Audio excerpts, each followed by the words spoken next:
The Fully Geek. What's happening, people? Welcome. What's going on? Episode 64 of the Fully Geeked Pod. Come on. What's happening? What's good? What's happening, boys? People? Salute, Good. salute. Good. All good. That man got an S in the chest, you get me? Yo, I feel like this is like a DC, But it's Marvel, isn't like it? Marvel, you get me? Captain America versus Superman. Whoa. I'm a bit confused right now up in there, man. You get me? Oh, you got Superman behind you. Yeah, and but stuff. you know. You're fully mixed race, bro. What's going on? Yes, what's happening? I'd like to say, I don't know if it's even a greeting, but you get me? Happy Black History Month. Well, go on, Come on. people. Yes. Yeah. I know, obviously, our American counterparts, they celebrate Black History in February. First month of the year. We celebrate that? Black History Month in October. Is- And yeah, Black History Month is every month, you know what I mean? But Exactly. it's the month they give us and they recognize us, so you know what I mean? Just When they paint a few post boxes black, just to, you know. yeah, save that, Carl. We're gonna talk All about right, cool. We're gonna talk about that. Guys, Right. guys, before you go on, obviously last week we're talking about WWE stuff, right? Yes. Yeah. Do you know what I done in it? You want a segment? You want us to have a WWE Right. segment every week? Nah. Man just got this in it, bro. Right. Right. So basically, man's the Yes. world champion in it. Man's the world champion. That's not a world champion belt. That's That Intercontinental. No, Well, it's I world don't know, champion. that's not because that's like light featherweight. But hold division, on, bro. this is Nah, you know world what it is? champion. That's a Are you what do you call crazy? it? That's a WWE belt. We're used to WWF belts. Oh, You remember the one where it had the round bit in the middle? Yeah, the hefty, get me Yeah. gold plated, just like some. Yeah, sure, you know, chuck Yeah. that, man. The man kind of belt. Yeah. Yeah. Hold on. Just to let you know, this is here. Man's the champion, anyway. It looks like a child's belt. Yeah, you know the ones you can put in you can fit your buckles, like, you know what I mean? It's just a normal belt. And a cowboy belt. Man's degrading the belt. No. Man's degrading the belt. Shout out your son's belt, though. Shout out your son's belt. Yeah. Shout out Seb, man. Shout out Seb with his belt, bro. Yeah, big up Seb. Yeah, big up Seb. Yeah. All right, people. All right, well, we start as we normally start. Okay, before we start, we're trying to make this a no COVID related pod. Okay, just for today. How's that even possible? No, we're going to make it possible. Apparently, Not for today.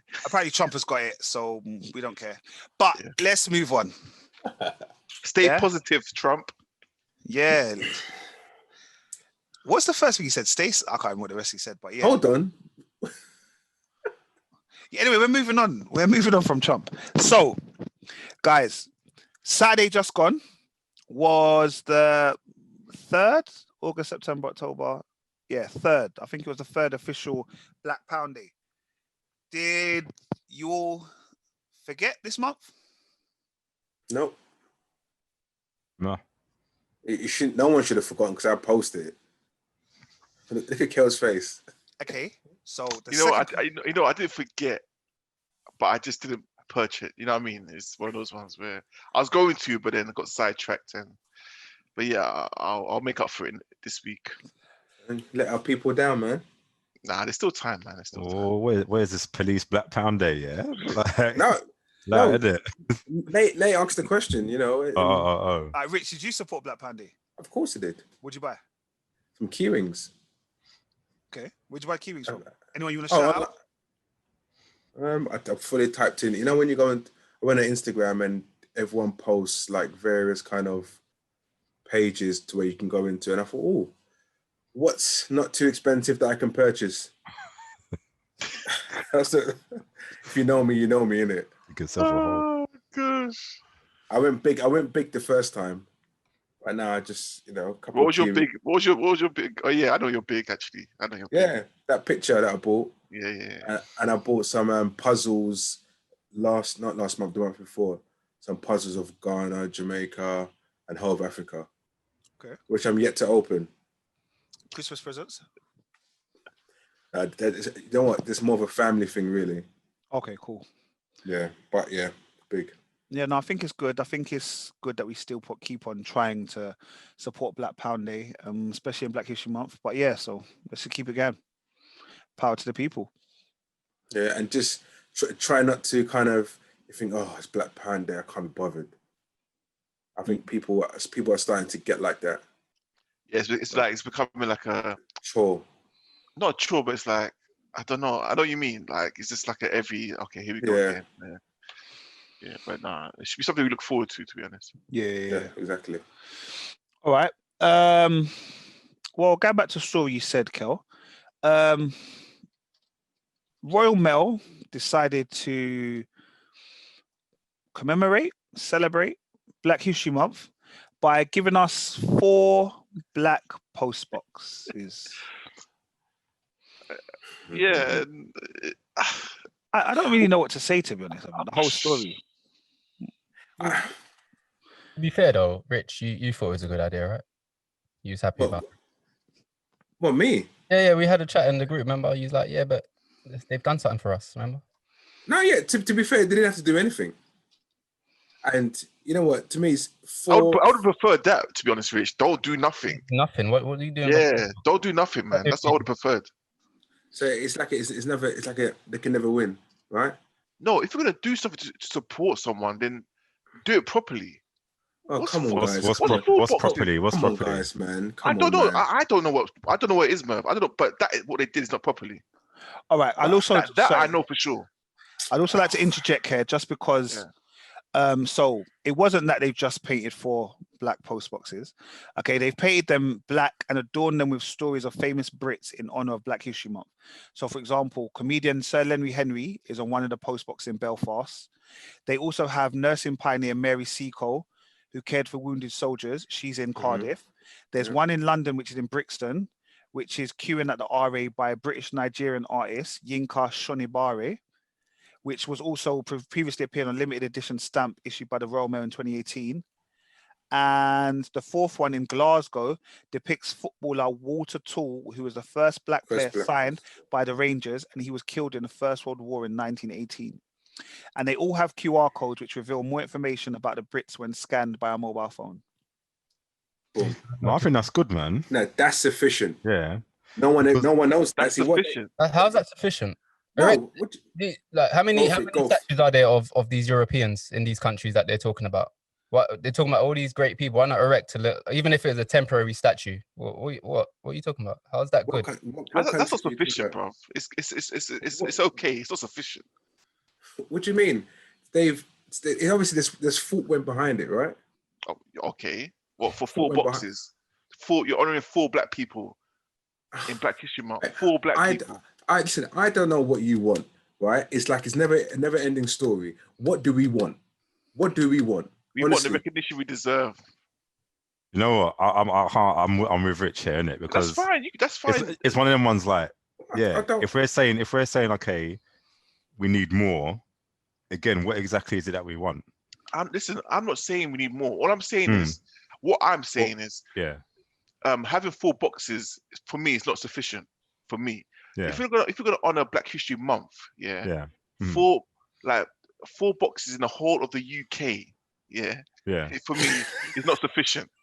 Mm-hmm. That's just my personal opinion. So what would be more sufficient though? That's the thing. It's like, because fair enough, this is not enough for you, but what would be more sufficient? Like, so if Marlon, like what Marlon said, if they said like we're gonna erect, I don't know, maybe 12 statues around the UK of black people, would that be more efficient or sufficient? I think more televised, educational, because like, come on, you got 4. Who even looks at post boxes anyway? Are they still around? Do you know what I mean? Like, it's nothing monumental. How do you post your letters? But I don't really post letters anymore. Who do I post a letter to? Listen, I've no one to post a letter to, bro. Listen, you talk about more educational programs. Come on, bro. People don't even watch TV no more. Yeah, everyone's. What are you talking about? We watching TV. now? No, I mean like everyone's on YouTube and stuff like that. I mean TV. You're talking about TV shows. There's enough black TV shows out there talking about history. YouTube everywhere. It's everywhere. Yeah, but that's where people. You don't watch TV. You don't watch TV. I tell you who. The people outside of London, they watch TV 1 to 5, bro, on a regs. They watch TV. You watch YouTube and all that. So do I. But trust me, the general public outside of the main cities of the UK, they watch TV with a cup of tea and a crumpet. They're on it. Well, not only that, Sky is doing Black History Month as well. They're putting a load of yeah, they've got Black History Month related yeah, shows on Sky as well. Netflix are, and I think there are a lot of broadcasting things. I think it's more about the fact that the story originally broke and it said like they're painting 4 post boxes black, and in one aspect you're thinking, well, why the hell were you doing that? Like, what does that help? But if it does increase awareness in some of these places, then I guess that's an increased awareness. Whether it's sufficient or not is another matter. Yes, Royal Mail didn't have to do anything, but the fact they did, and in one aspect, this is what you've done. But actually, now I've read it and I've seen they've done more than just paint a post box. Yeah, but Nate, see, now that you've read it, so no, that's what I'm saying. Before that, I didn't know nothing. This is what I'm saying. When they done it, they should have expressed more, advertised more. You know, like, okay, we paint, because I didn't. What you just told me now about what each post box has, I didn't know that just till now. Do you know what I mean? I'm not sure all of us here didn't know that till now. So that's what I'm trying to say. Is that they're not advertising it. They're not commercializing it. It's just, okay, we've done it, and then you have to do your research. Whereas if it was anything else, it'll be on the news, it'll be broadcasted, it'll be advertised. This is what I'm trying to say. Like, just advertise it more. If you're gonna do that, cool, but advertise it, commercialize it like you do all other stuff. You know what I mean? When Halloween coming, when Christmas is coming, when all them things are coming, the whole world knows about it. If you're gonna honor Black history, then do it the right way. Advertise it more, commercialize it. That's what I'm saying. Yeah. But you know what? Black History Month is, I guess everyone. History, but yeah, go on. Yeah, well, yeah, everyone knows that it happens here in the UK in October. Not everyone. So you'd be surprised. All right, but no, come on. You guys in a bubble, you know. You guys are in London. Well, but do you know what? Do you know what as well? Like, obviously, things like Black History Month is gonna appeal to the, like, more or less the masses of maybe Black people. Would I be wrong in saying that? Yeah, but it should be to everybody. Yeah. But that's what I'm saying. It's not to say that it's not, like, out there. Like, I don't know. It's like, I even found out this month, like, is also like some sort of National Hispanic Month as well in the US. Yeah, everyone be trying to jump on that. And this is the first time I ever heard of it. Do you know what I mean? So what I'm trying to say, there's probably going to be so many sort of events or things happening across the world.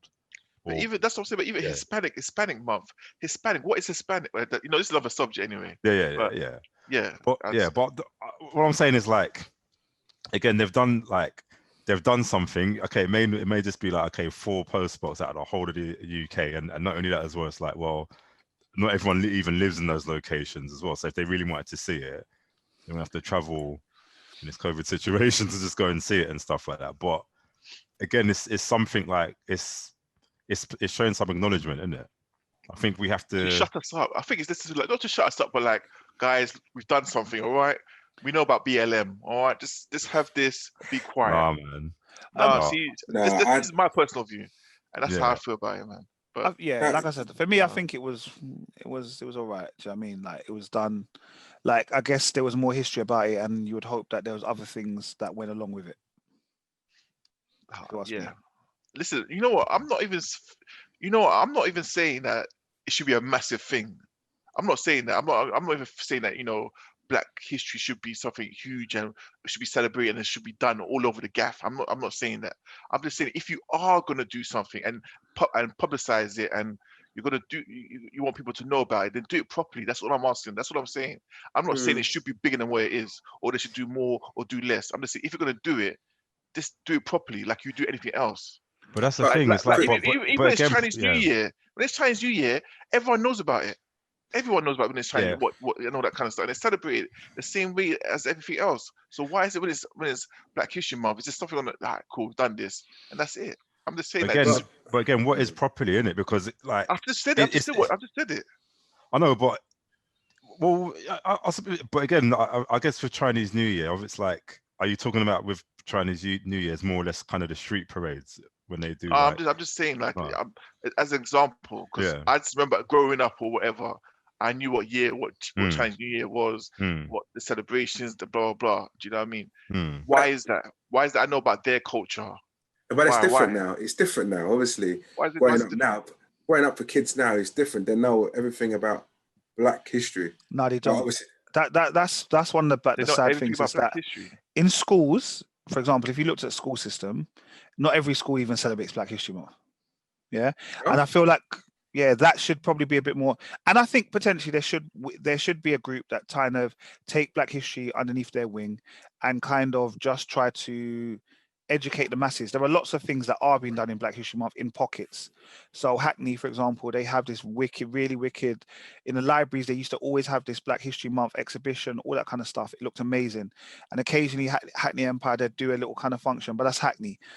But then you could go 10 minutes up the road and then you might be in an area like, I don't know, Tower Hamlets or Newham, and they might not be doing anything. But they are doing stuff because they do. But I mean, do you know what I mean? There's those kind of things where, as I guess what you're saying is there are other celebrations that are very more mainstream, and it's quite a shame that I think we've made a lot of progress in the short space of time that we have had Black History Month, but you would hope that it became a lot more mainstream. So for example, on Daybreak or GMTV, whatever the thing is, you'd expect them to like mention it. Do you know what I mean? This is Black History Month. Those kind of things where, so it does become part of the rhetoric, it becomes part of the normal behavior, like this is Black History Month. You know what I mean? Those kind of things. But do we know if any of these broadcasting services like Good Morning Britain, This Morning, have not mentioned it at all? Has anyone actually watched it? I watch Good Morning Britain almost every morning. I do watch, and I haven't seen anything. I haven't. Okay. Me personally, they had a thing with Sideman and some other people on their show, and they did mention it then because obviously they were talking about what was the discussion about BBC. When BBC used the N-word and blah blah, and then Sideman was just talking about why he left and blah blah, and they talk about BLM, and one was against, not against BLM, but they're saying BLM needs to focus more on the economic side of Black people instead of just having the name out there for no reason. And then Sideman was for it, just for making awareness. So then it was brought up, you know what I mean? But it wouldn't be brought up if those Black people were on the show. Do you know what I mean? That's what I'm trying to say. So it's like it's not been announced at all. I haven't seen it being announced on any of the major daytime television shows. And they may be announcing it. Like you're right, Merv. They may be announcing it, but maybe they should be announcing it more. So quick question to. Okay, so what history? Sorry, Rich. Thanks for a little while. Go on. Yeah, that's it. I'm asking, what is Black History Month? What is it supposed to be? No, okay. So this is go on. No. That don't get mentioned in our Black History Month. So I don't know. It's Black History Month, so shouldn't people be taught Black history?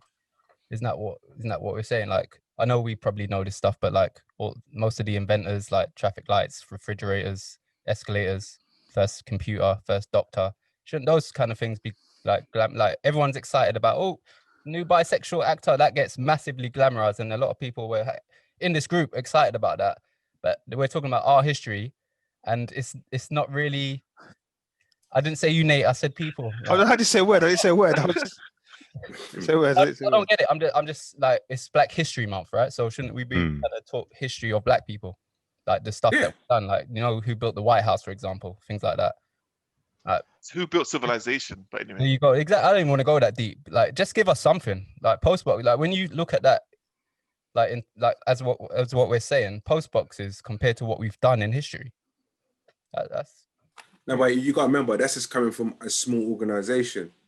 Yeah. Well, the Royal Mail is a small organization. No, but I'm saying it's from. There's numerous organizations out there, right? And the Royal Mail is just one of them, which is kind of saying, okay, we understand.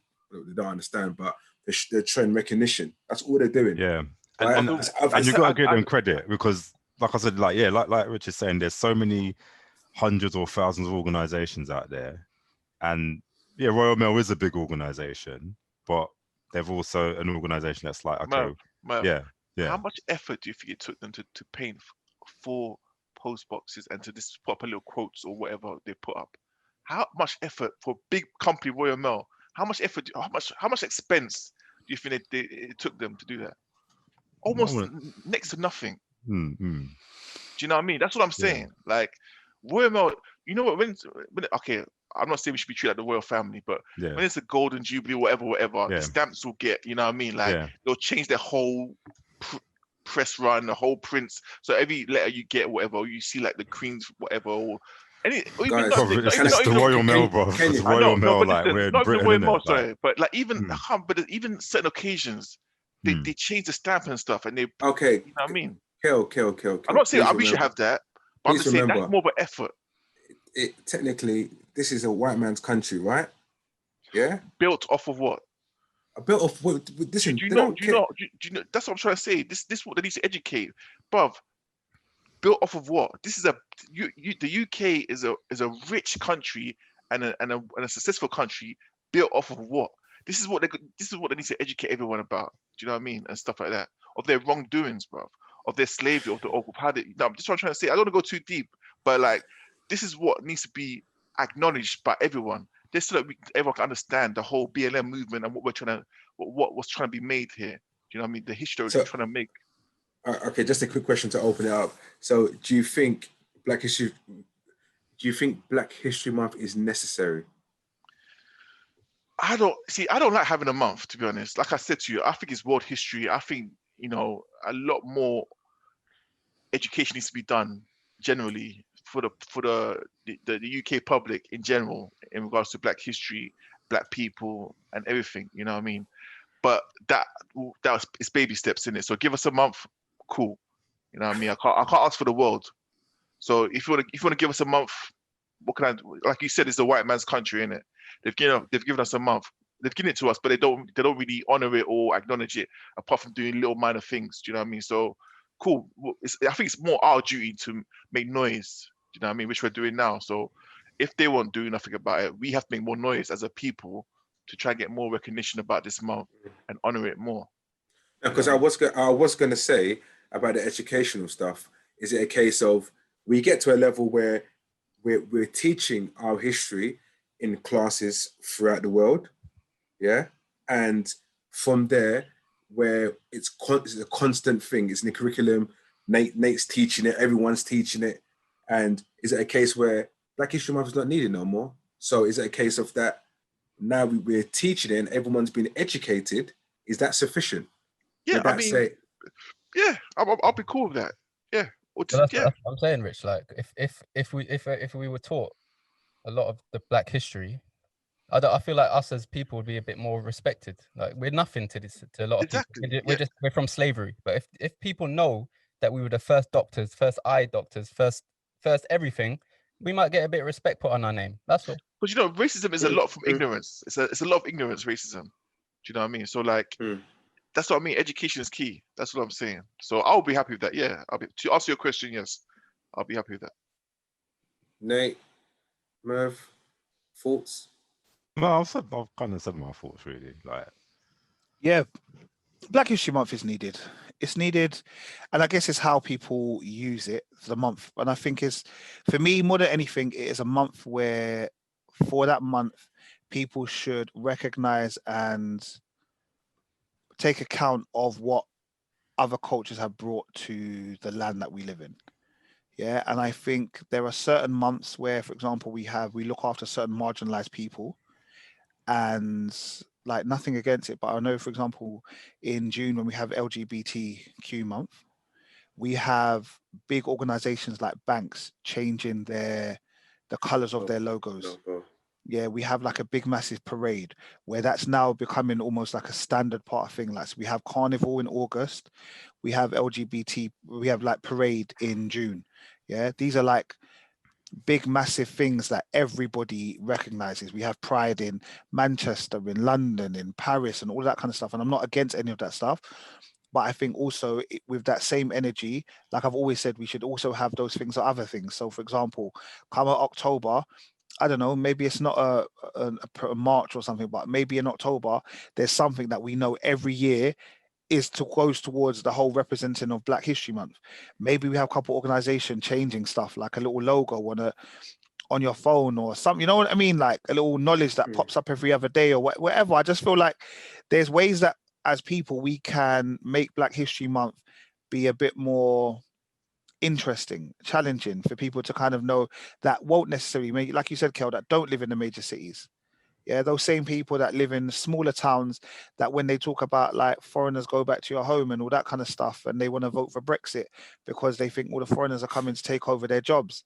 Like, it's those kind of people I feel like they should be the ones that are educated on what Black History Month is.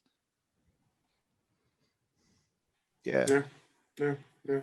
And you know what, Black History Month, no matter how many times we celebrate it, there's still so many facts I find out what Black people have done, and it's just like, it's amazing. It should always be amazing. It's and amazing. it should be. And you, like you said, when Marlon was explaining, like Marlon was saying all of these kind of like inventions and all those kind of things, and we learn about things that, for example, the white man might take credit for, where actually that was because in those generation, in those days, you had people that worked alongside him who may be Black, but they weren't allowed to take accountability. They weren't allowed to take responsibility for those things. Somebody would come along and say, it's all right, I'll put my name on that. Like, I'll hold that for you. You know what I mean? So a lot of people are bamboozled out of things where they should have been getting the patents, and actually were like, well, for you to get the patent, you need to have X amount of pounds. And you don't have X amount of pounds. So next man will say, look, I'll go and take it for you. Years later, hundreds of years later, he's in a textbook. And the other guy, we don't know about him. Yeah, it's folklore. When we talk about, no, we invented the traffic lights, so we invented this, and then they're like, no, we didn't, because we've got it in our books. His story. Yeah. All right. Well, to be honest, I was only actually talking about the post boxes, mate. We went completely left there, guys. But well done, guys. What an introduction! What's an introduction to Black History Month? Do you know what I mean? Don't worry. Every month, every week, you'll be learning something new, man. All right. Get into the world of TV and films. Well, I feel like I've jumped one, but I'll explain afterwards. So, Cineworld have announced that they are temporarily shutting down all of their cinemas to next year because I believe James Bond got pushed back again till next year. And I think basically, financially, they're not really kind of keeping afloat. And some of them are not going to the cinema, all the rest of it. And I think are they the biggest cinema brand? No, but I think they're one of the biggest. Definitely one of the biggest. I think they're definitely top 3 to my knowledge. Yeah. Yeah. UK? In the UK. Yeah. So I think they also own Picture House. I think Cineworld also own Picture Houses. Yeah, they're more the independent ones. And obviously, last year we spoke about them with the whole Blue Story thing, but they're now temporarily closing their cinemas. Okay, what are we saying? Like, is this the way the world has become? Like, cinemas are just going to close? Well, I personally think, they've got no choice. It is today's society. COVID has changed everything from. Sorry, go on. No. Is it COVID or is it your friend Boris? well, hold on. You remember? Did you see what Boris said today? Everybody go to the cinema. Exactly. Look at him. Look at the idiot. That's what I'm saying. No, but look, bruv. This is the same man that said, go to work. No, don't go to work. Stay at home. No, don't stay at home. Only go to work on the bus if you can go to work. But if you can't go on a walk, bruv, he's a no more than 6. He's a contradiction. Right. But other cinemas have said they are not looking to necessarily close, and some of them are still making money. Apparently, Tenet has made more than its original budget in the cinema so far, and that's a COVID type cinema. So if for them still making money like this in this time, it is still possible. But obviously, that's still not enough because they were looking for massive profit from that. Do you know what I mean? Yeah. But anything is better than nothing. You know what I mean? So. And I wonder what cinemas people are going to the most, though. Do you know what I mean? Because we've got Showcase, got View, Odeon, and are those cinemas slightly cheaper than Cineworld as well? Do you know what I mean? Like, I know with some Views you can watch a film for £5, $4.99 or something. Yeah, Views. I think Views are all $5.99. I think at the moment. Oh, all of them now, yeah. Yeah. Okay, yeah. All the time. Yeah. So quick thing. Hold on. So it's not just Cineworld, it's Odeon as well who are going to do a similar thing. No, Odeon. They if that's news to me. If they have, that must Odeon have been to open weekends only at some cinemas. I think Odeon have been opening weekends on some cinemas anyway, just weekends, because no one ain't going in the week anymore. Like, you can't be going 12 o'clock in the afternoon and those kind of things. Yeah. but they're still taking $19.99 a month out of me. Sorry, they still you can cancel it anytime you want to. Yeah, I know, but you know what it was? I never cancelled it originally because I felt like, I don't know, they're saving people's jobs and that. Like, I didn't want to be the reason why a man's got to take redundancy and that. But I haven't been cinema. No, I haven't been Odeon in a long time. Tell a lie. I've been cinema. I went to watch Rocks the other day. I went to watch the outdoor cinema. The outdoor cinema has now gone half price for the month of October. Not to celebrate Black History Month, but they've just gone half price. All right, cool. Because it's raining. No, but you're in your car. So it's cool. You're in your car. But also, I wouldn't like. Obviously, I'm not telling the man them to come with man to go cinema. I'm just saying, if you want to take your missus on a date or something, it's half price. Yeah, cool. Noted. Yeah, 5 man in the car would be wild. But you know, the whole COVID has destroyed the entertainment industry completely. You know? No, it has. Like, when's the next time we can ever go to a club? You know, it's. I know I don't go clubbing like regularly or anything like this is a special event, but it's just like, hold on, I can't go to a rave. I can't. Do you know what I mean? Yeah. We'll go for your 40th, Rich. Hopefully by then everything will be back to normal. Well, 5 years we've got plenty of time, mate. 5 years we've got plenty of time. Yeah, for real. No, it's crazy. It's crazy. I know we're not doing COVID talk, but this whole going normal in next year, how? Without this vaccine, like if it keeps going up, how's it going to ever get normal? If people lock down and then you can go out and then it all builds up again, it's not ever going to go back to normal. Sorry. Thanks, Marlon. Thanks. I know, you know what I mean? It's hard. Like you got to, It's true though. It's true. No, it's true. It's true. Unless herd immunity happens and you can't be reinfected by COVID, it's never going to go. It will never go down. If you can't be reinfected, there is a possibility that eventually there'll be less and less people to be able to be not contaminated, but to contract the virus. And I know your mate Trump is coming home today, and he'll say that he's taken the vaccination, but I would just like to prove they might cut me off for this, but you can't take a vaccination once you have a disease. A vaccination you take before you've ever had the disease, so that your body builds up its immune system and its antibodies. So if Boris already has contracted the virus, getting the vaccination once you've had the virus is the most nonsensical thing to do, because it will not give anything. If anything, you are giving yourself more. Yeah, that makes it. Yeah. Who's that? Quick Trump? side session. Yeah, Trump. Sorry. Well, quick Trump side session. You know, that was good facts. But you see Trump getting a cover of a whole heap of people. And now they all have to quarantine. What's wrong with him? Do you know what? I see there's some obviously memes going around, and I see a picture of Boris Trump with drinking Dettol, and it's got bleach going into his veins. The drip. Yeah, I was busted up. Well, hypothetically speaking, that's what you should be doing, isn't it? Because that's what you told other people to do. So really, what's good for the goose is good for the gander, no? Exactly. Without his fake tan, he looks very pale, doesn't he? To be fair, he's an old man, you know. Like, he's an old man, and I feel like him and Boris, if they've both recovered from COVID, the healthcare system's amazing, bruv. Because realistically, I told you, those are at-risk people, you know. Hey, Trump's 80. That's what I'm saying. They're at-risk people, bro. Wow. 80 years old. He said one day, I've got COVID. And then he went into quarantine. The next day he spoke from his hospital. I'm doing better. You had it yesterday, so you got ill overnight, and now you're doing better. And then all he did was take off like Rich said, the orange makeup, so he looks pale. But that's just his skin. Like, and the actual morning the day of that he said that he had COVID, there was another woman who had been in, I think one of his advisors, who had said that they'd been COVID. He said, "Oh no, we're cool, we're all right." And then about an hour later, he said, "Yeah, we got COVID." I was like, "Okay." Donald Trump 74, by the way. Oh, who said 80? Rich. Oh, okay. Get the facts right, people. Let's get the facts.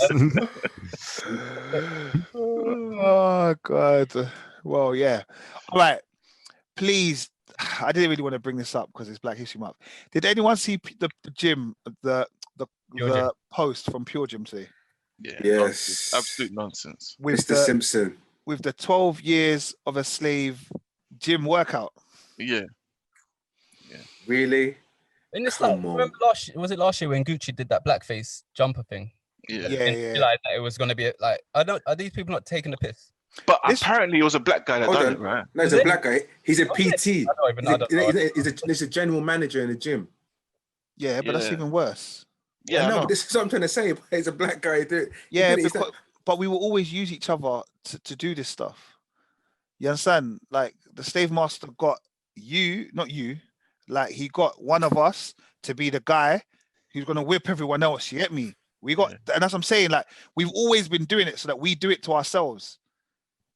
But that's no common. That's no common sense there. But my thing is, you know, once you've done it, at some point, like I said, these things always got to go through some form of. There's got to be someone that checks the Twitter account, yeah. And I think once you've realized it, you got to delete that stuff because it's. I don't know. Are you clout chasing? Like, is it for the clout? So, for example, is it that now Pure Jim is going to be in everyone's mouth? Well, that too, but he's going to be in the breadline, in the big queue at the job centre. Says who? What, you reckon Pure Jim will sack him for this? Yeah, you can't do that.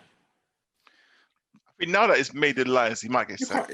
You can't do that. Of course, made the headlines. So and it wasn't done like with the wider organisation. It was just done in Luton and Dunstable, wasn't it? Yeah, so it's not like one. Yeah, it was one branch. Yeah, they didn't Pure Jim didn't authorise it. Okay. Yeah, basically. So potentially he could get sacked if that's the case because it weren't like a whole company responsibility, and obviously they've apologised and they have apologised. So okay, they come out. Yeah, they come out. Yeah. Okay, shout out Pure Jim. Yeah, so it's like it's one of them ones they done it straight away, and it's like if anyone's going to be accountable, really, it should be my man. Should be him, isn't it? Yeah. Good. Donut. We haven't done this in a while, but you get donut of the week, bruv. Whatever your name is, you are donut Mr. Simpson. of the week. Mr. Simpson. Mr. Simpson, the Fully Geek Pod, give you donut of the week. Straight. No, maybe you can slap a donut in the screen at this time, yeah? All right. Kel. Yeah, man. Do you know what? I'm never going to say it to you. All right, Kel. China U's back. How does that make you feel? Come on. Oh, here we go. Superstar. Now, you know what? Cheers Black History Month. I feel like we've got to big it up. You know the ones there? We're trying to give people history. So, Kel, what does Channel U mean to you? No, man, Channel U was, for me, everything, man, growing up. You know what I mean? It's like the latest UK tunes. Because the thing about, if you don't buy a DVD like Risky Roads or whatever, it was just DVDs that you get and see the man them in it. So Channel U opened that door where you can watch your underground artists on TV, you know what I mean, and stuff. So it was massive. Because obviously all we used to listen to was US music, and then one or two grime mixtapes or garage, whatever. Well, garage is more raving thing, innit? And then Channel U but I'll sit down and watch Channel U, you know what I mean, and there's all day if I have to, you know what I mean. So definitely. Big up. But I don't know how's it gonna shut up, Rich. I know you're gonna come in. That's what I'm saying. You ain't give us the history yet. Quickly Google it. So no, but on the real Kel, but you know, like you said, growing up, you know, like some people are like kids, everyone watching football, you think, you know what, one day I'm gonna play football. I'm gonna score a goal against Tottenham Hotspurs. Was your dream to go on the actual channel and start rapping? It wasn't my dream, no, but it was a goal. I would say it was a goal. What? But yeah, you was on Channel U. I didn't say that. I'm just Rich asked me a question. Oh, like, okay. Like, was it my dream to go Channel U? I'm just saying it wasn't my dream. It was just a goal that hopefully one day I'll be on Channel U. So did you practice rapping or something? Was you like an artist of some sort in a group? And do you know what? It ran from 2003 to 2018. That's quite late in life, still as well. Like, depending how old you are, still. What's that? What do you mean? Channel U. 2003, 2003. Yeah, early 20s and stuff. Yeah. Yeah. Anyway, so what do you guys think of it? But what I want to ask is, wait. What I want to ask is, how's it gonna come? Is it gonna, because obviously you can't do the call-in thing no more. Pause. Oh, pause. It's so dumb, isn't it? Some of you, man. Behave yourself, man. But before you get a telephone number, people will text whatever to watch their video. But how's it gonna come? Because how's it gonna show up? I think it'll work the same way as like, is the box still operating? I think they are like Kiss. Yeah, because the TV box Kiss and all that, they're not like, no one does dial up anymore, isn't it? Like, or I haven't watched them in ages. I don't even know. Honest, I don't know. And none of that anymore. None of that. I think they just might just play. It might, or they'd make it into just a music station. Yeah, just like, the genre that they use to play that platform, and then they might do special shows in it as well, maybe. Yeah, because apparently isn't it something to do with Lady Fury? Ain't she supposed to be funding it or something along that? She's trying to push it. She bought the rights of Channel U when it was put down, so she took the opportunity and bought it out. Not how much it costs, whatever it is, but she got the opportunity, she bought it. So, and obviously she worked on a project where, guys, we can actually bring it back and push the scene again. And yeah, that's what's been done. I wonder will it go back on TV though? No, I just think it should go to YouTube. Yes, I'm saying. Or do you think it'll be an internet channel? No, I think it'll make sense. Why waste money going back on TV when no one really? No one really watches music videos on TV anymore. To be honest, and I think you'd be paying for a licensing fee unnecessarily. Yeah. Channel U can just be as big as, well, I not say GRM, but it can come back to a level where, wow, I want to go on Channel U because it's historic. It's got basically, a lot of people just followed, when Channel U went down, it was just a case of all these companies like GRM even boosted them even more because everyone had to go to a new avenue, and GRM and there's other YouTube channels, guys. GRM, Link Up, we can say other Yeah, Link Up. What's Jamal's one? SBTV, yeah. TV. Yeah. So that's the one. All right, shout out Channel U. Big up. Yeah, shout out Channel U, man. Not Channel AKA, but Channel U. Yeah, Channel U. Yeah. Channel did I buy Channel U? What happened? I'm not sure about the history about that. I think it was a rebrand. Okay. Because we didn't know if it was Channel AKA or Channel AKA. It was whack then. Just one thing. I know we haven't mentioned this on a part of our schedule to talk about, but you might not have watched it. But the GRM documentary they're doing. Yeah. I've seen the first episode. Is it others out? There's only 2, but we can talk about it next week. All right, cool. Yeah. Because it's really good. Really, really good, man. Yeah, I would have watched it by then. Yeah. I tried, my bro. I tried. I was scrolling through the WhatsApp. I was like, I'm sure Rich told me to watch something. I'm sure it is. But then, there was lots of our posts in there. All right. Briefly, guys. Today we're recording on Monday, the 5th of October. It is transfer deadline day. As we're recording this, we've still got about 25 minutes left. But we're going to part the transfer window. I don't even know what are we going to call Sunday the 4th of October, bro? Because there's got to be a name for it. Yeah? Because this is how it went. We had Arsenal versus Sheffield United. Arsenal won 2-1. We had lots of United and Liverpool fans keying in the WhatsApp groups. Like, key. Your team is shit, mate. Your team's rubbish. Key. We won, though, but we won. Yeah, no, we won. But people, they're like, your team is still shit. Key. Like, they were on it. So then the next game was Manchester United versus Spurs. Yeah. Now let's get this right. We hate Spurs. Yeah, we hate Spurs. Well, apart from Murph. Come on, man. Show some respect. All right. Hey. And Money Mar. Let's just go straight to the result. Man United got rogered. All right. They took one for the team. And they were beaten 6-1? 6-1. 6-1, man. James. So then we had 6-1, and then we had Liverpool fans keying in the group. Key. And Liverpool fans going, Ollie at the wheel, ha. All of this stuff, yeah. Then we had Liverpool versus Aston Villa. Yeah, Aston Villa versus Liverpool. And I thought, okay, well, we can't get any worse than 6-1. I just thought, no, it's not even that. You just think, is there any point watching it? Because you just think Liverpool going to just massacre Aston Villa. Do you know what I mean? Do you know what? And all I was thinking about, this Salah's going to give me mad points in my FPL. That's what football's become already. You know, week 4, and we're starting to think about our fantasy football teams. You know what I mean? And Kel, you're not in no fantasy football league. So not the fully geeked. He's not. Oh, is it? But no. That means you haven't been advertising to the man them.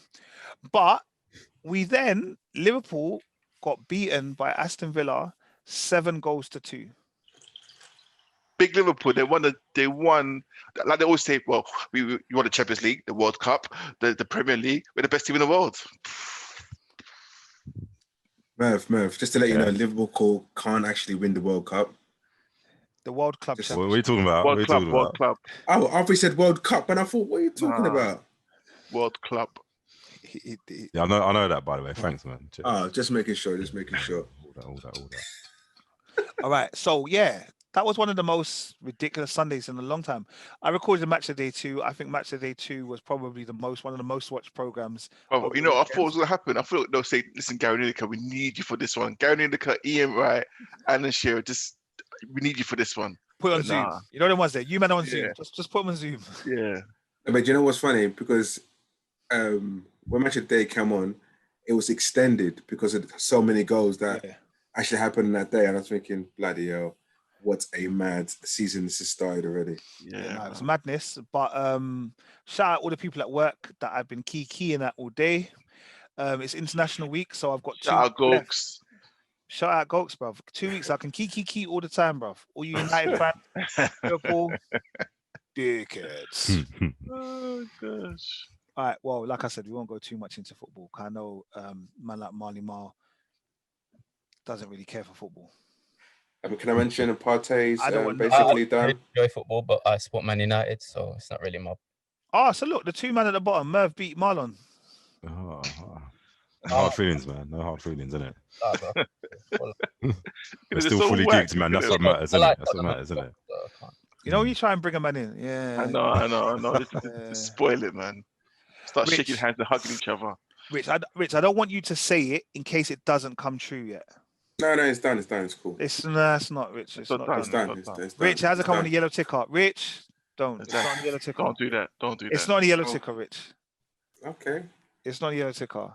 Just know I'm your man. I say things get done.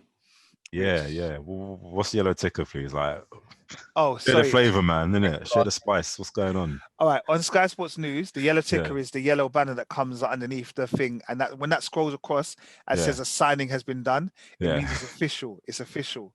Yeah. So at the moment, they're saying we're hoping to sign Partey. Yeah. Rich is saying it's done. I'm like, let's just keep it as hoping because I haven't seen it on the yellow ticket yet. Oh, okay. Cool. So this football jargon, I'm learning every month, man. Every month, man. I mean, it's Black History Month. That's what I'm saying. We just learn from blackheads. You know what I mean? We learn from Yeah. All right. This week we had a new trailer come out for a rebrand or remake of the Roald Dahl film Witches, or the Roald Dahl book Witches. Okay, but this time it seems like they've got a kind of black cast in Witches. And who was narrating? Was it Jamie that was narrating it? No, it was was it Chris Rock? It was Chris Rock. Yeah. It was Chris Rock. I knew it was somebody of stature. Yeah. So what, are you man excited for this 2021 release? Yeah, I mean the thing's Sorry, ain't it coming out 22nd VOD on October this year? Well, when I've just looked, it said 2021 release when I pressed Google, and then Wikipedia just said that it's released on the 15th of October in Russia. So you're probably right. Yeah, I'm sure. Yeah, well, anyway, yeah. Either way, no, I'm not excited for it really. To be blunt with you, like, yeah. But you know what? I'm all good for remakes, innit, and stuff. But it's just a remake, green screen, and cash grab, and yeah, I'm not feeling it, man. I loved the original. Yeah, the original was amazing, and I just don't feel like, you know, the witches and the original ones, how they look and everything, and the whole feel of it, like, and maybe it's just down to more practical effects, because I'm just having a problem with CGI lately, and it just doesn't make things look too real. You're still upset about Mulan. Of course. Merv is scarred. I think Merv's more upset because he paid for Mulan. Is more what he's actually upset about. I think if he'd watched it on alternative platforms, I don't know if he would have been as bothered. I would have, I would have still. No, because he's a Mulan fan, isn't it? Yeah, I still haven't watched it. I'll be honest, I still haven't watched it. Don't. Anyway. But you haven't even watched the animations though, have you? No, I haven't watched any. That's what I'm saying. I haven't watched any. I did watch. Is it Onward? Onward? Yeah, Onward. I watched Onward on Saturday with the kids. Oh, what did you think of that, bro? Because man, I was feeling emotional when I was watching that. I thought it was good, but the storyline is very grown. Like it's very like them looking for their dad that they didn't know because and remembering certain memories and stuff. I haven't seen it yet. I want to watch it. That's the thing. I want to watch Okay, cool. I won't say no more. I think that's in the never mind. Yeah. All right, let me know. But you know what? That's a good animation. The Good Dinosaur. Oh yeah. Old school. Yeah. You know how many. I think it's all right, but you know how many people hate that film? It's like one of the worst Disney Pixar's ever. Like the bottom of the barrel. No, man, I enjoyed it. I enjoyed it. Barrel. Yeah, no, I probably enjoyed it. Have you seen it, Merv? Yeah, I've seen it once in the cinema. My daughter, I'd never again. No, I liked it. To be fair, I liked it. I liked it, man. Yeah. I think I'll end up watching it again because my youngest is into dinosaurs now, so I think I have to put it on for her still. Yeah. Oh, that's mad. I would have given you. I used to have like a whole collection of dinosaurs. I think I gave them away to someone the other day. Is it? Literally, get them bags full of bags full of dinosaurs. I look and see if we got any more, to be honest. But we had bags full of dinosaurs, man. Yeah. All right. Well, some of us are here for the Witches trailer. When it comes out, I guess we'll do a review about it anyway. Spider-Man 3. They're now saying that Jamie Foxx might be in it. He might be reprising his role from. Was the original Spider-Man 2? No, the Amazing Spider-Man. Sorry, the Amazing Spider-Man. Why? You sounded like what's his name, Keenan, innit? Yeah, that was. I tried. Okay, yeah. Why? Didn't we not know that he was going to be in this one though? Like when they say, I didn't know. No, is he playing the same character? Yeah, that was a shock to me, man. But what? Okay, sorry. Pun intended. Let me try to remember. Oh, it was a shock. Okay, cool. Okay, he's Electro. No, I know. But I was trying to remember who were the enemies that they said they were going to try and bring back in the Spider-Man. There was like a collection of them. Sinister Six. Yeah. Is he not part of the Sinister Six? No. Okay, I get it. It's a shock now. Yeah. I thought was it that film at the end where they showed them, right? I think it was that one. Yeah, that was the Sinister Six was the end of Spider-Man. Yeah, Amazing Spider-Man 2. Like Rhino, Vulture, Doc Ock, Mysterio, Scorpion, and someone else. I'll never remember the sixth one, but So no, I think it's like a multiverse they're trying to do that. I think. Yeah, it sounds like it. Yeah, so I don't think it's gonna be like he's not gonna be like a main villain in the show. I think it's like a multiverse where you see him doing his thing in it then. Because apparently Andrew Garfield's going to be in it as well. Yeah, apparently. Okay. And you know that's what I'm kind of excited for because I did like him as Spider-Man. I liked him as well. Thank you, man. Yeah, I liked him as well. I feel like the first film it was good, but the second film they just went too. I don't know. They just ruined it, and I want to see him like reprise his role. Yeah. Was he the one when they had the black Spider-Man suit as well? And he was trying to do. That's Tobey Maguire. Oh, it's Tobey Maguire. Okay, cool. That's fine. Because that was what I didn't like. That one. Leave that one in the past. I didn't like that one. That one I didn't like. That one I definitely didn't like. Nah, he's the one where I think of like a scene that you can remember him by. He wasn't upside down lips in one. No, that's Tobey Maguire. Okay, cool. Do you know what I mean? There's still things I remember. Have you seen the Andrew Garfield ones? Like, so basically, you got Lizard Man in the first one, and then Electro, Waste Goblin in the second one as well. Where the girlfriend died in that. Yeah, Gwen Stacy. Gwen. She died in that Big Ben kind of scene. Yeah. Oh, so that's basically any of the Amazing Spider-Mans we're talking about. Yeah, the Amazing Spider-Man. Yeah, I did watch them. As long as if it's a case if it's like a multiverse and they show Jamie Foxx, Electro, Jamie Foxx from back in the day. That's it. That's it. You cannot you can't have a role in it. No. Yeah, I don't think you have a massive role in it. I don't think it's that. I hope and somehow I wouldn't be surprised if they tie it into the Spider-Verse as well, the Miles Morales one. The animated one, because yeah. Interesting. We'll see. That'll be interesting, but no big roles for him, please. I just can't. What, Jamie Foxx, or just in this film? In this film. Okay, I thought you been disrespectful to Jamie Foxx. No, but we can talk about Jamie Foxx at a different time. No, put some respect on his name. Nah, his respect is there. But it can be taken away just like that. This Joker.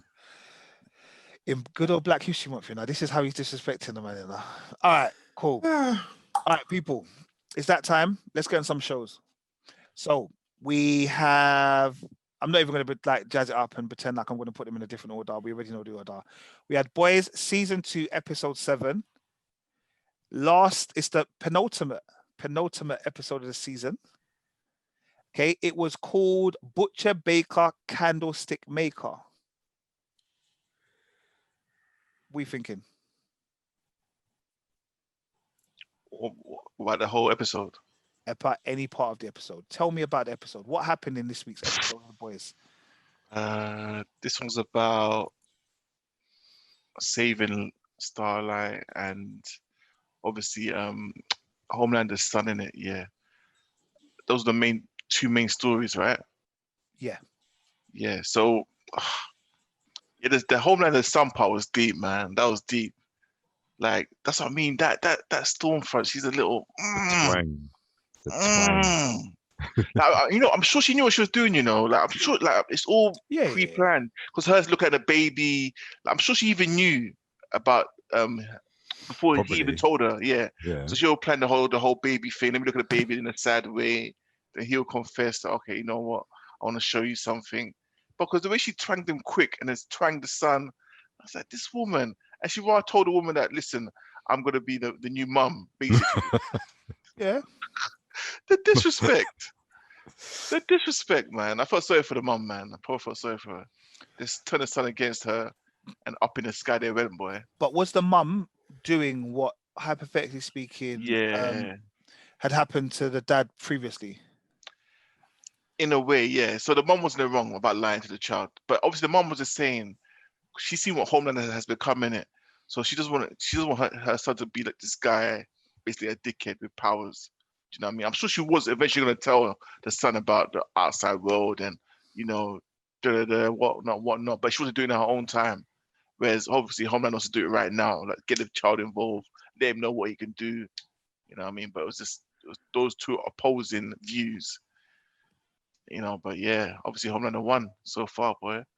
And the sons. I thought for a second the son might just switch and kill the mum. That's what I thought was going to happen. Yeah, because you're so angry. I'm thinking, boy, the eyes going to light up and just murk the mum. You know what I mean? But I'm glad that didn't happen. Yeah, no, that would have been deep sea. Yeah. All right. Well, we also got about the storyline about the man who went to the shop and he spoke to the man behind the counter and he felt he saw a glimmer in the man's eyes. Then he thought he was a soup. And then basically, like, the media kept on going. Kept on portraying the whole story about the supers, all of this kind of stuff. And he started to think to himself, yeah, I've got to do something, save my country, all of that stuff. He felt the shopkeeper was a super. He went away, came back with the gun, saw the light in his eyes, asked him, are you a super villain? And if he's bulletproof, then just papped him in the man's head. Realized that, okay, cool, that maybe I've gone too far. But you know what? This is the whole Stormfront as well, Because I don't know if you noticed, but that part was he was like a Stormfront fan. Like, she posters, toys, everything. Do you know what I mean? So it was her influence. Yeah, exactly. Yeah. Like, she's clever, man. She's so clever. I thought they were going to do more with that person though, because it's like I guess it was just something for the beginning, to be fair. But I thought he would have been more of an instrumental character in the episode. That's what I thought, because when they started on him, I thought, I know what you mean. Yeah. And I guess, sorry, go on, man. No, go on there. No, you go ahead, man. No, I was gonna say, did you see what happened to what's his name, The ice. Lamplighter. Lamplighter. I think Merv's frozen. Merv's frozen. No, he's definitely frozen. So I think he dropped his phone, and I thought, it's going to look funny on the video. All right. So we never liked him anyway. But yeah, that part was mad. Like, because I was thinking, obviously, like, what's his name? I can't remember the slim guy's name. Drew, do you guys remember his name? Which one? The guy that tried to save Starlight. Their boyfriend, girlfriend. Basically, the main character. Oh, Huey. Obviously, like, he got irate when he found out that Starlight was being, captured and whatnot. And what's his the flame Lamplighter. When it's the whole scene, him taking him there, I thought, okay, cool. It's probably helping him out. He's still got access to all areas and whatnot. Then when he started having that little speech saying, "Oh, they took my statue away," I was thinking, what's he talking about? Probably we left time ago. Cause of taking your statue away. He goes, "Oh no, I just wanted to see me from my statue and blah blah blah." Now, what's this guy on? And then man just sets himself on fire. Like, whoa, that was a bit of a shocker, man. He wanted to do it in front of his statue. Yeah. Yeah. Yeah, it was a burn himself in front of the statue and stuff.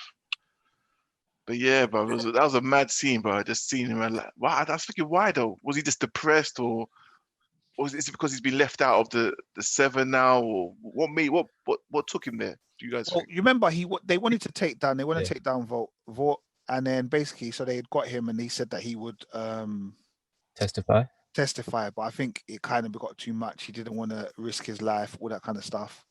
So he just made the ultimate sacrifice. Yeah, but he basically knew he was going to die anyway, and if he's testify, they're going to kill him. Like, he's not. Yeah, Homeland would have murked him, boy, straight. Yeah. So he thought, why not murk myself? Fair enough. And then we got that scene where Black Noir just came and started beating up Starlight. The way he beats her up here, bruv. There was a lot in it. Like, I thought it was a lot. Even the first scene in the cafeteria where she's just jamming with her mum. Man, they got some lampposts and liquor in her head. I was like, and I also thought, because obviously they know that she's kind of turning on them. Yeah, working with Butcher and the crew. So he was gonna properly mess her up, basically. Yeah, man, proper. And then it took for Maeve to come and put the tree nut or the walnut, or whatever it is, in my man's mouth. The almond. I found that so funny. Yeah. And then she kicked the EpiPen away. What is her power? Who, Maeve? Yeah. I don't know. I'm assuming she's like Wonder Woman. I haven't seen her. Like, I'm assuming she's strong. Like, I don't know. I'm assuming she's strong. Like, I look at her like Wonder Woman. Yeah. Yeah, same. Yeah. Sorry about that, guys. Technical issues with my PC there. Saw the blue screen of death. But anyway. Yeah. No worries. I'll put you back into your original slot. So yeah, we had that whole kind of scene, and then obviously they went and they got the guy who grew up Homelander almost as his dad, who is Detective Rolls from The Wire. And he said he was going to confess, and he was in a wheelchair, and he willed himself into the... After Butcher threatened him. Basically. Killing his whole family and whatnot. Yeah. So he willed himself into court. Dark, man. He went to the court to confess, and Butcher thought, yes, I got ya. And then, bruv, what an ending. All hell broke loose. Bruv, heads start popping off. You guys have an idea who's doing it? No.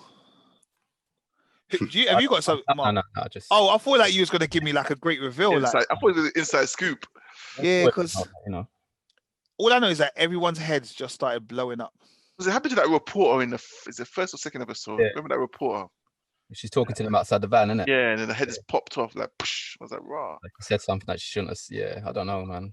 Because of that new girl, the girl, the skinhead. I thought, yeah, but she wasn't around in the first episode, so I said it can't be her because she wasn't around them times. So yeah, and people with powers heads was going off as well. Yeah, you notice that? I think Shockwave. Yeah, him. He the new 7 guy, isn't it? Yeah, his head popped off as well. So it's mad, like, because I thought it's targeting this to normal humans, but it's obviously targeting anyone. Yeah, no, it was definitely a good ending to an episode. Like it made me intrigued to find out what's going to happen for next week's for the season finale. Yeah. Do you think Homelander and Stormfront knew that this was going to happen, because they weren't shocked, yeah, but they they didn't just look like they didn't look surprised at all, did they? yeah. So do you think they're behind it all and know what's going on? You reckon? I They don't were think quite so. confident as well. Like when they were sitting in the front, they didn't look worried that Thought is gonna be like, Expose everything. Yeah, that's the word I was looking for. Thanks, Carl. Homelander looked like he was enjoying it, man. Yeah. He's a bit, Yeah, she's like that though. She's a bit weird. Yeah, man. No, it's interesting. The boys is always interesting, man. And we met. But to be fair, this episode was literally about people and their hang-ups with their parents. That's what I kind of got from it. You met Butcher's mum and dad. Yeah. Obviously, the whole Homelander's son. Like, there was lots of things that was like with your mum and dad in it. Yeah. And obviously, the guy that raised Homelander as well and stuff like that. Listen, I've never heard the C word being used so much in my life, you know. Every other word is just like. See you next Tuesday. Yeah. And weren't they both in the dad was in Lord of the Rings, isn't it, as well? With Carl Urban. That's it. Yeah, I recognize them. They're both in Lord of the Rings. I didn't even recognize that Carl Urban was in Lord of the Rings, you know. Wait, is that what Butcher? No, the dad. Yeah. And the dad as well. Butcher's in Lord of the Rings. Yeah. Who's in that? Carl Urban, I can't remember the character's name, but he had long hair. But yeah, Carl Urban's one of these guys that have been in so many films. You're like, oh yeah, he's been in that as well. Like, I can't remember. You lot watched that? I know it's going off a little bit, but because he was in The Boys. Did any of you watch Lost? Lost, sorry. Fringe. Not an episode goes by. It's like Mike with Preacher, isn't it? I didn't read it. Fringe. Did anyone watch Fringe? That weird sci-fi. Joshua Jackson was in it. No. And that guy who's the dad of Butcher. That was a weird sci-fi. It was good though, but yeah. All right. He was in that as well, just so you know. Okay. Yes, he was in Lord of the Rings. And he was Omar. Okay, he was one of the riders of Rohan. Yep. Yeah, that's it. Yeah. Okay. Cool. He was also in Xena, Warrior Princess. I'm trying to think. I know something else happened in The Boys, you know, like I just can't think. I'm sure something else happened. John Noble, he was the king. He was the Mad King. The dad. Yeah. The Mad King. Yeah. As I'm looking at it, I can see his face. Yeah. So I got very excited there. Lord of the Rings is actually one of my favorite films ever. 100%, man. Big time. I am one of my favorites. Lord of the Rings extended version. That is me, bro. Every year I watch it. Anyway, sorry, we're not going there. All right, cool. Love, we looking forward to the season finale next week. Yeah, man. Yeah, man. Yeah. 100%. Yeah. All right, cool. So we'll bring you the season finale of The Boys, which leaves us on to Power Book 2, Ghost episode 5, which this week was the mid-season finale. Mm-hmm. Again, I was impressed again, but yeah, you man can go on about this. I feel like Kel said because there's no Tommy and no Ghost, he's not really. Nah, not at all, bro. I just want better storylines, bro. I just want best. Bro, man was drugged up, but managed to walk out the house, get changed, walk to some cemetery. Come on, bro. Like, this is not, for me, it's just nonsense, bro. And then how did Stacks been able to get there? Sacks, whatever his name is, get there in time to flip, bro. Nah, man. That was Denise called him. Yeah, I know that. Yeah. Denise put the location thing on her phone, but it's just bro. It's just nonsense, man. Nah, I don't feel it's a bit. I think it's a bit harsh. So why did I don't know. Man. For me personally, it doesn't. It's just like the storyline's just going to. All right. The only thing is, though, Kel, in Power, were the storylines ever not real? Like, bruv, we had 50 Cent, but it was got different. burned in a building, and then got out of a building, Yeah, remember he died in the fire basically. Then he came out in the fire. He Then didn't die because we didn't see him die. So he yeah, but didn't okay, die. so he got burnt. He got burnt alive, and then basically, remember the girl brought him back to life by giving him a little, and then all of a Huh? sudden, No, do you you remember broke that loose. episode? Do you know the episodes? I remember that episode, yeah. Bro, Yeah, I don't man. want to go there, bro. I remember the episodes. Yeah, 50 got revitalized a little, you know what I mean? And then all of a sudden, 50 is like a gangster again. No, I hear you. I know Power's always like that. I know that, but I don't know. The stories grip me more, but then this one does. For some reason, I just see them make up a lot of stuff just to, I don't know, just to make things. It's a lot of. Just to suit the story, yeah. I don't know, bro. Yeah, just to suit the All right. story. Exactly what Murph said. Just to suit the story. All right, cool. Well, it is a story, so I guess we've got to fit it. Well, somehow. I personally don't think it was that bad. I thought it was No, all right. That's what I'm saying. You guys take the lead of this. That's what I'm saying, bro. You man take the lead, man. All right, Tariq's 18th birthday. Yeah. So Tariq was 18 years old, and his brethren wants to throw him a party. Tariq's not really interested in the party, but Tariq, obviously, it's his 18th birthday. It's also his 18th birthday of his late sister. What is her name again? Raina. So everyone's kind of having little flashbacks about Raina. So we had Tasha inside the prison believing that, was it Tasha's dream or was it Tariq's dream? I can't remember whose dream. Tasha's dream. Yeah. That Tariq, she was at home with Tariq, the grandmother, her two kids. And then she knocks on the door. Raina's at the door. She starts crying. I'm so sorry. That should have been me. I should have been there for you, blah, blah. Wakes up. She realizes that she wasn't in there at all. Like the whole thing was a dream. We had Tariq kind of saying that he's just trying to do what he's doing. He's been living his life. He's trying to fit all of the, like, make everybody happy, basically. He's running around. To be honest, I don't know how he's running around as much as he's running around and still has time to do 15-page essays. Yeah? 25 page. No, remember, it's originally a 15-page essay. Yeah. Then he had to go back and do another 10 pages. And to be honest, I would have cussed the lecturer because what are you talking about, bro? You're an idiot. But sorry, you should always respect teachers. But he's an idiot. Yeah? But if I would have been so vexed. And then you've also got Monet, and Monet is being Monet, basically. She's trying to find out. Her getting worse and worse, bro. Yeah, straight. No, I don't mind her, to be honest. I don't mind her. She hasn't got the best acting, but I don't think it was that bad. I think we're criticizing her way too much. Sorry. So this party, Tariq's housemates from a party, and basically she sends Diana to go and find out what's happening. While she's there, you've got Sax's niece asking, I don't know his name. What do I call him? His brethren.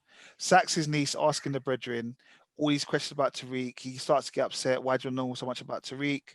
And eventually she tries to drug him to kind of find out information. He then gets the drink after Tariq was rude to him. Tariq and him bless it. He ends up giving him the drink because Lauren has turned up. Tariq, I think, clearly likes Lauren more than he likes Diana, I'm assuming. Yeah. And makes a beeline to Lauren and wants to do stuff, goes upstairs to the room.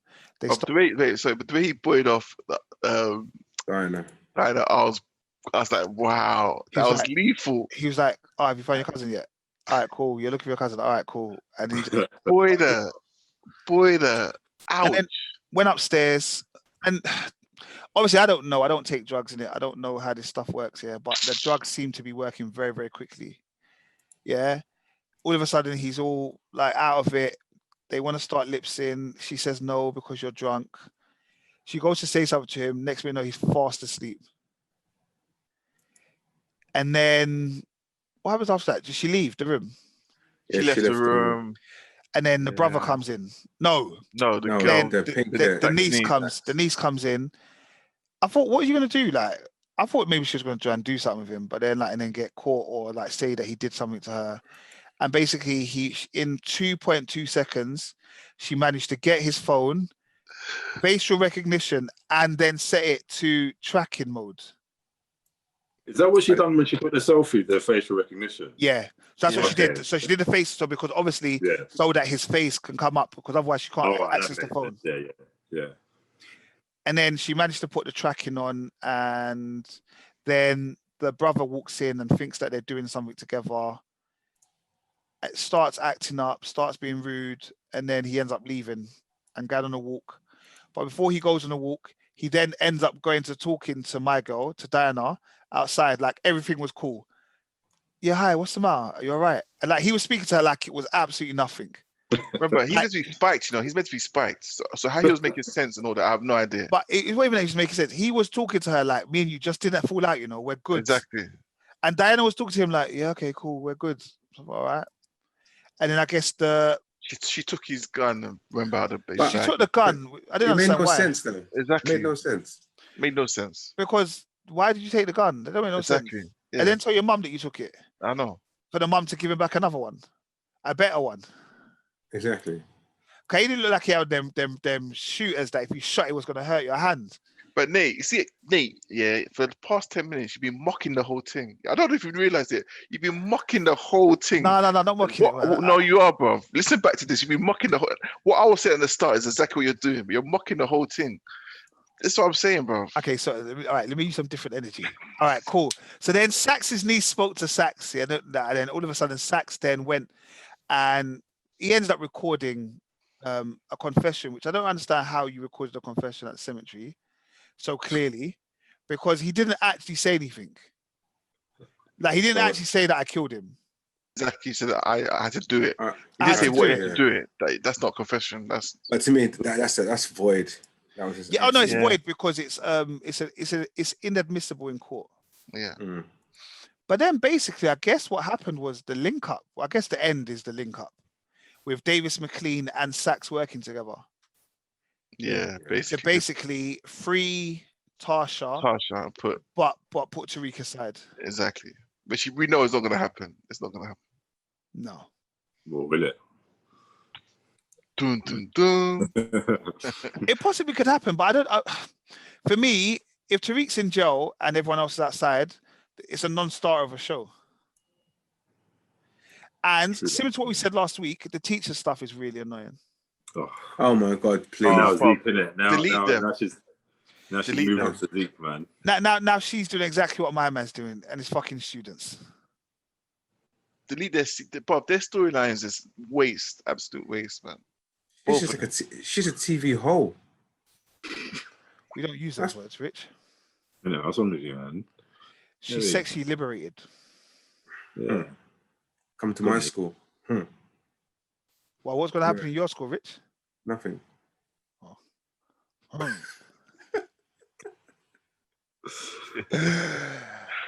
All right. Are we looking? What are we saying about this Sax and McLean partnership? Obviously, they're making it juicy and it's making it. Oh my gosh, they're working together. Oh no, they're going to fail. It's doomed to fail blatantly. Yeah, that's not going to happen. But do you think McLean will try to screw Sax over? I think. Do you know what? That way around, Yeah, I think Sax will screw him over.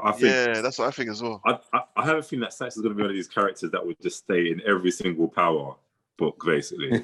Like he's always going to be the one. Can never be killed. Like, man's going to end up being president, bro. No, that's what we thought about Andre. That's what we thought about Andre. And he had to get caught.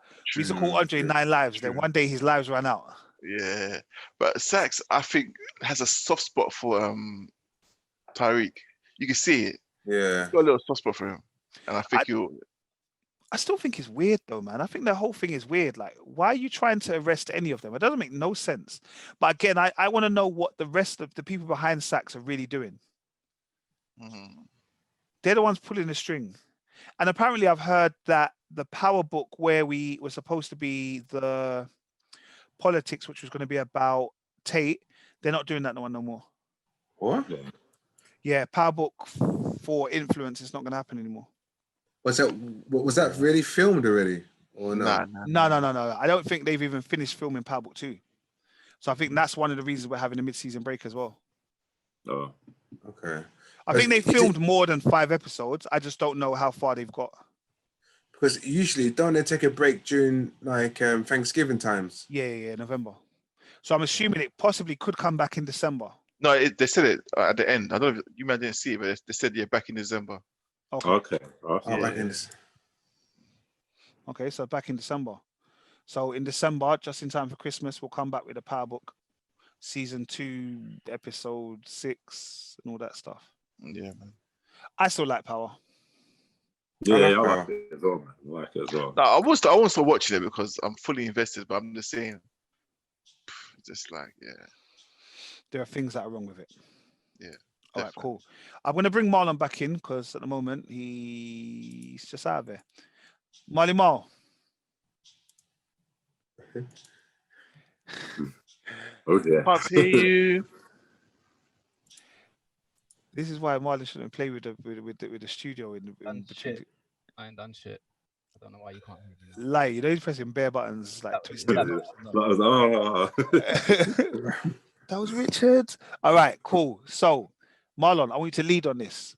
Lovecraft Country, episode 8, which was called a Jigger Bobo. You know, you've given him the hardest episode to lead on, you know. I'm just gonna say it was good, innit? Nah, I'm not gonna lie. This episode was mad complex. All right, but I'll just explain one thing. So, remember we said it was gonna be about Diana this week, which is the daughter of Hippolyta. Hippolyta. It's Greek, not African. All right. It's about the daughter of Hippolyta and George, and it was actually, so the beginning bit is when she's at a funeral. They're going to a funeral and the whole city is kind of mourning, and the person who was mourning was actually Emmett Till. Yeah. Remember I told you, man, a couple of episodes ago. I've been meaning to ask this because when I was watching, I was like, nah, Kelly, how would he know that? He's talking crap, and then it came out, this is Emmett Till. Yeah. How did you know that, bro? You watched some spoiler thing, innit? Look at him. Yes. Yeah, that was a spoiler thing. Okay. No, I did. I watched one of the spoilers reviews. Yeah. Because I know they were saying that her friend is Bobo. Yeah. Like, I think it's Bobo, and he was in the scene with the Ouija board. Yeah, that's right. Yeah. Jigger Bobo. This episode was a lot. Yeah, man. It's like, obviously, if every man knows the Emmett Till story, but like he was accused of wolf whistling at a young white lady, and in those days, black folks weren't allowed to do those kind of stuff. But he didn't even wolf whistle anyway. She made it up, and some 2 guys beat up this poor black boy. I think he was 14. 14. Like probably battered him, you know what I mean, and then left him in a lake of some sort. And barbed wire around his neck. Yeah, barbed wire around his neck, and you know what I mean. His mum only noticed it was him because of a ring he had on or something like that. Some sort of ornament that he had. He was mutilated. Yeah. So she wanted an open coffin so everyone can see what they done to him. Do you know what I mean? That's why people came out throwing up and stuff like that. Yeah. So go on. Yeah, no, that's it. Go on. No, because I tell you what part was deep as well, and the girl said, what's that smell? Yeah. It's the hottest day. It's really one of the hottest days of the year. And obviously his body is just that was deep. And I'm gonna skip right to the end, but I'll come back. Is that so? You know, why am I not gonna remember her name this week? You? Christina. And well, she's tall, isn't it? Right, yeah, sorry, go on. I was like, she's tall. Oh, but I saw the church, with Letty. I was like, raw. Like, Letty was probably like this, talking to her. So she almost reenacted the scene at the end where she got beat up by the 2 men and they punched her up.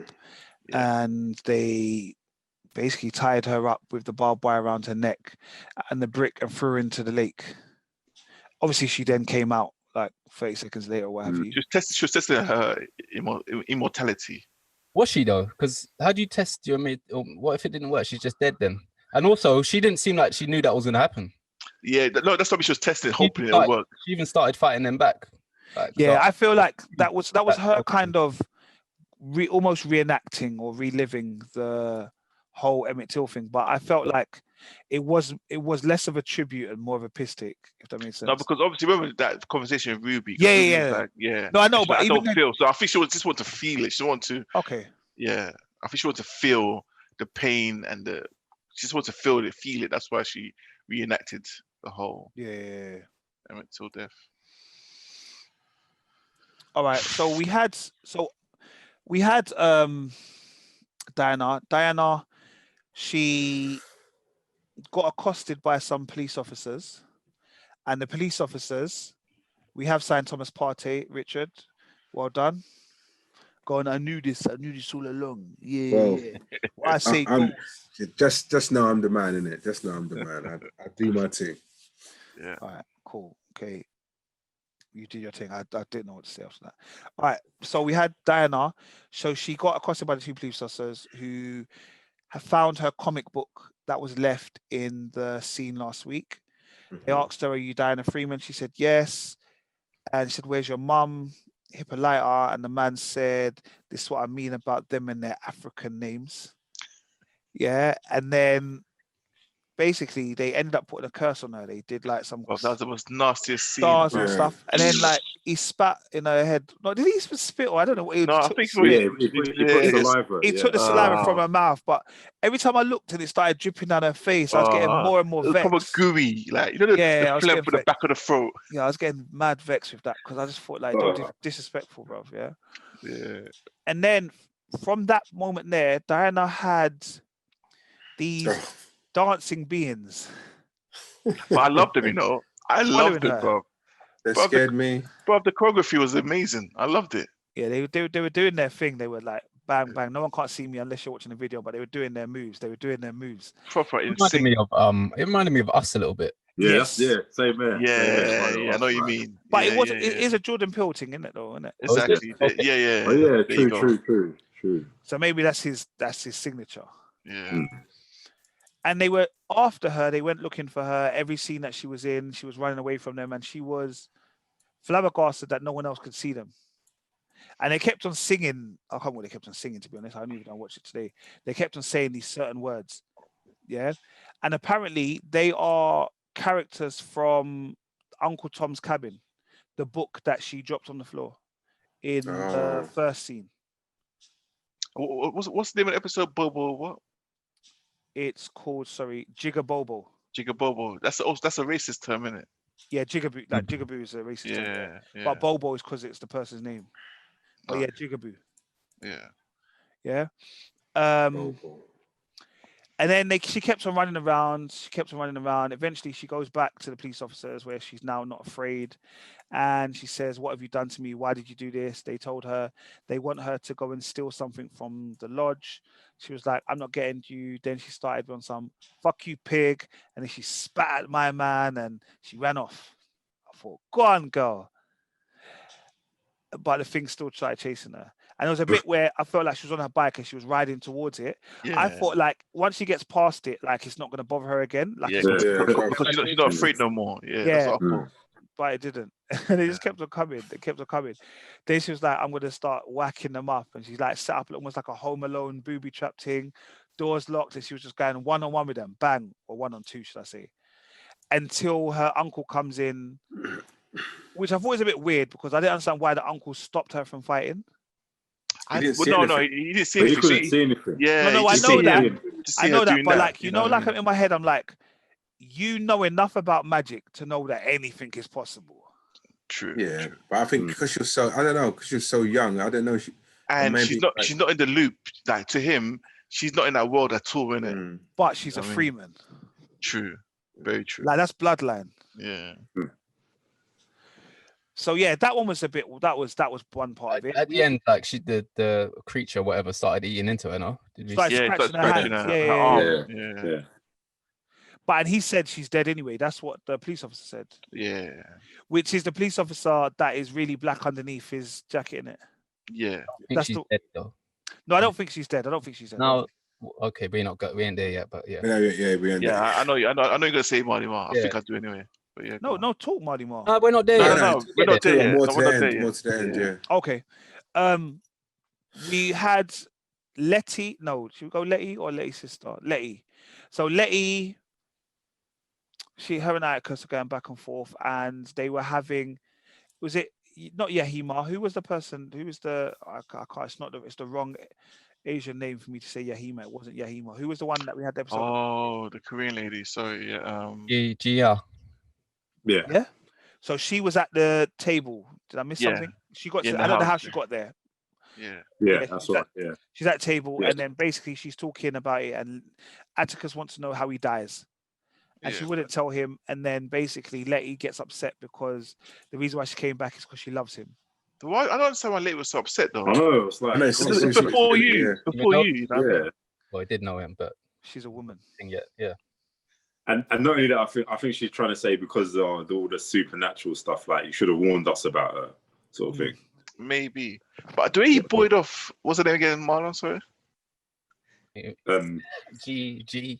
Say it. I can't say it. Yeah. The way he buoyed off G, I felt sorry for her, you know. But she travelled half the world. Yeah, there's no need. But he buoyed off differently, like proper, like you're here. You said your piece, get out. You know what I mean? I don't like you. I don't love you. That was what happened. Never happened. I was like, wow. Atticus is some tense guy, you know. Trust me. I was like, wow. Then Letty looked like she was packing a bag to go. Yeah, where was she going? And then Atticus took the same bag that Letty was packing and tried to run off with the bag. And I was thinking, like, as it run away, I was thinking, okay, she might have some baggie in there, maybe 2 bras. What was you gonna do, my bro? I thought she was packing his stuff, to be fair. No, because she looked like she wanted out.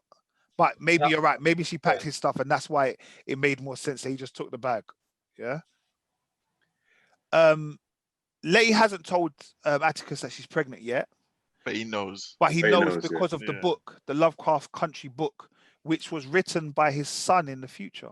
Yeah. Yes, so that's where he went, obviously. But this, I would have thought they would have showed a bit about that scene by now. Yeah, that's what I thought. So yeah, he's got the book, and he now knows that he's got a son, and he wants to do anything he can to protect his bae. But remember that part? I know this part you're going to talk about, Marlon, where he goes at how he got there, and a woman with a metal arm pushed him out. Do you remember? Like gave him a book and then sent him back. Who do you think that is? I don't know. I thought it was Miss Righteous. No, I must have missed that bit. I thought it was the one with the afro. Nah. It's a woman with a robotic arm, gave him a book and then pushed him back through the portal. I think it's Denise, because obviously when she got scratched in the arm, I'm sure it's affected the arm. Denise. Yeah. Oh, they're cousins. Yeah, the cousin. Yeah. But obviously in the future she'll be a big woman. You know what I mean? And obviously, well, from what we saw, the arm was all mashed up. To be fair, I didn't. Diana. Sorry, not Denise. Sorry. You said Denise as a name, not the niece. Sorry, Diana. I thought you speaking patois. You know, the niece and the nephew. Do you know what though? You see, because his son George, like, because when he told his dad about it, his dad looked shocked. I don't know why. I don't know what made me think this, because this episode was baffling as hell in it, so I might be wrong. But I kind of got a sense that is his uncle George supposed to be his son or something? Because the book was written by George Freeman. Yeah. And his dad seemed. I don't know. Maybe I'll be looking too much. Do you see the part where, like when the dad told him I'm dyslexic, and he was like, yeah. Why? Like, what else are you hiding from me? And the dad was like, anyway, boy, let's go. So I think obviously there's still more secrets, but the secret could be that he knows that he's not Atticus's dad. But I don't know. There's some, I don't know. There's something dodgy about it. Maybe just name his son after his uncle. Probably. That's what I was thinking. Obviously, that's what I was thinking as well. Yeah. And Letty ends up going to Christina and giving Christina the key. No. No. Atticus gave her the key. Atticus gave the key. Sorry, Atticus gave her the key. Yeah. For information on how to use magic. Yeah. Yeah. Letty gave her some negatives of the negatives of. This is why you're here, my bro. I know. He gave her negatives, and in exchange for negatives, she gave her the mark of Cain, the mark of Cain, which protects her and heals. I think you can heal our people, you can heal other people, and also it's a protection. Because at the end, when she's getting, we'll go back to when she was getting shot, like sick. Those scenes were sick, bro. Yeah. And also it helps save the unborn child. Yeah, exactly. Yeah, which means that Atticus's seed would still be there. Yeah. When they start talking in the the language of Adam. Oh yeah, one second. It's a bit mad. Atticus, when the dad's doing the spell. Yes. What spell is that? What was the actual spell about? So I was a bit. That's to protect Atticus, isn't it? Yeah, it was the protector, and which then turns out to be the thing at the end. Okay. Yeah, remember, he's like, this spell worked. Yeah. Yeah. Okay. But okay, let me go slightly left here. So we then went on to Ruby, and Ruby's story is she obviously feels really bad about the whole thing, about the Emmett Till thing. She ends up going to see Christina, who is also William. She gets there. William's there, and you can see she's like quite shaken up about everything that's happened. William then gives her a bath, which I was like, okay, but William is really Christina. So anyway, but William gave her a bath. William starts trying to lips her up. I thought, okay, this is not really going to happen. What's happening here? She like lips him, then she stops, and then she wants to come out the bath. She starts getting dressed. She takes her medicine that makes her into a white woman, and then proceeds to do the damn thing with William. And then halfway through doing the thing with William, it's like, I don't know if she drank all of it.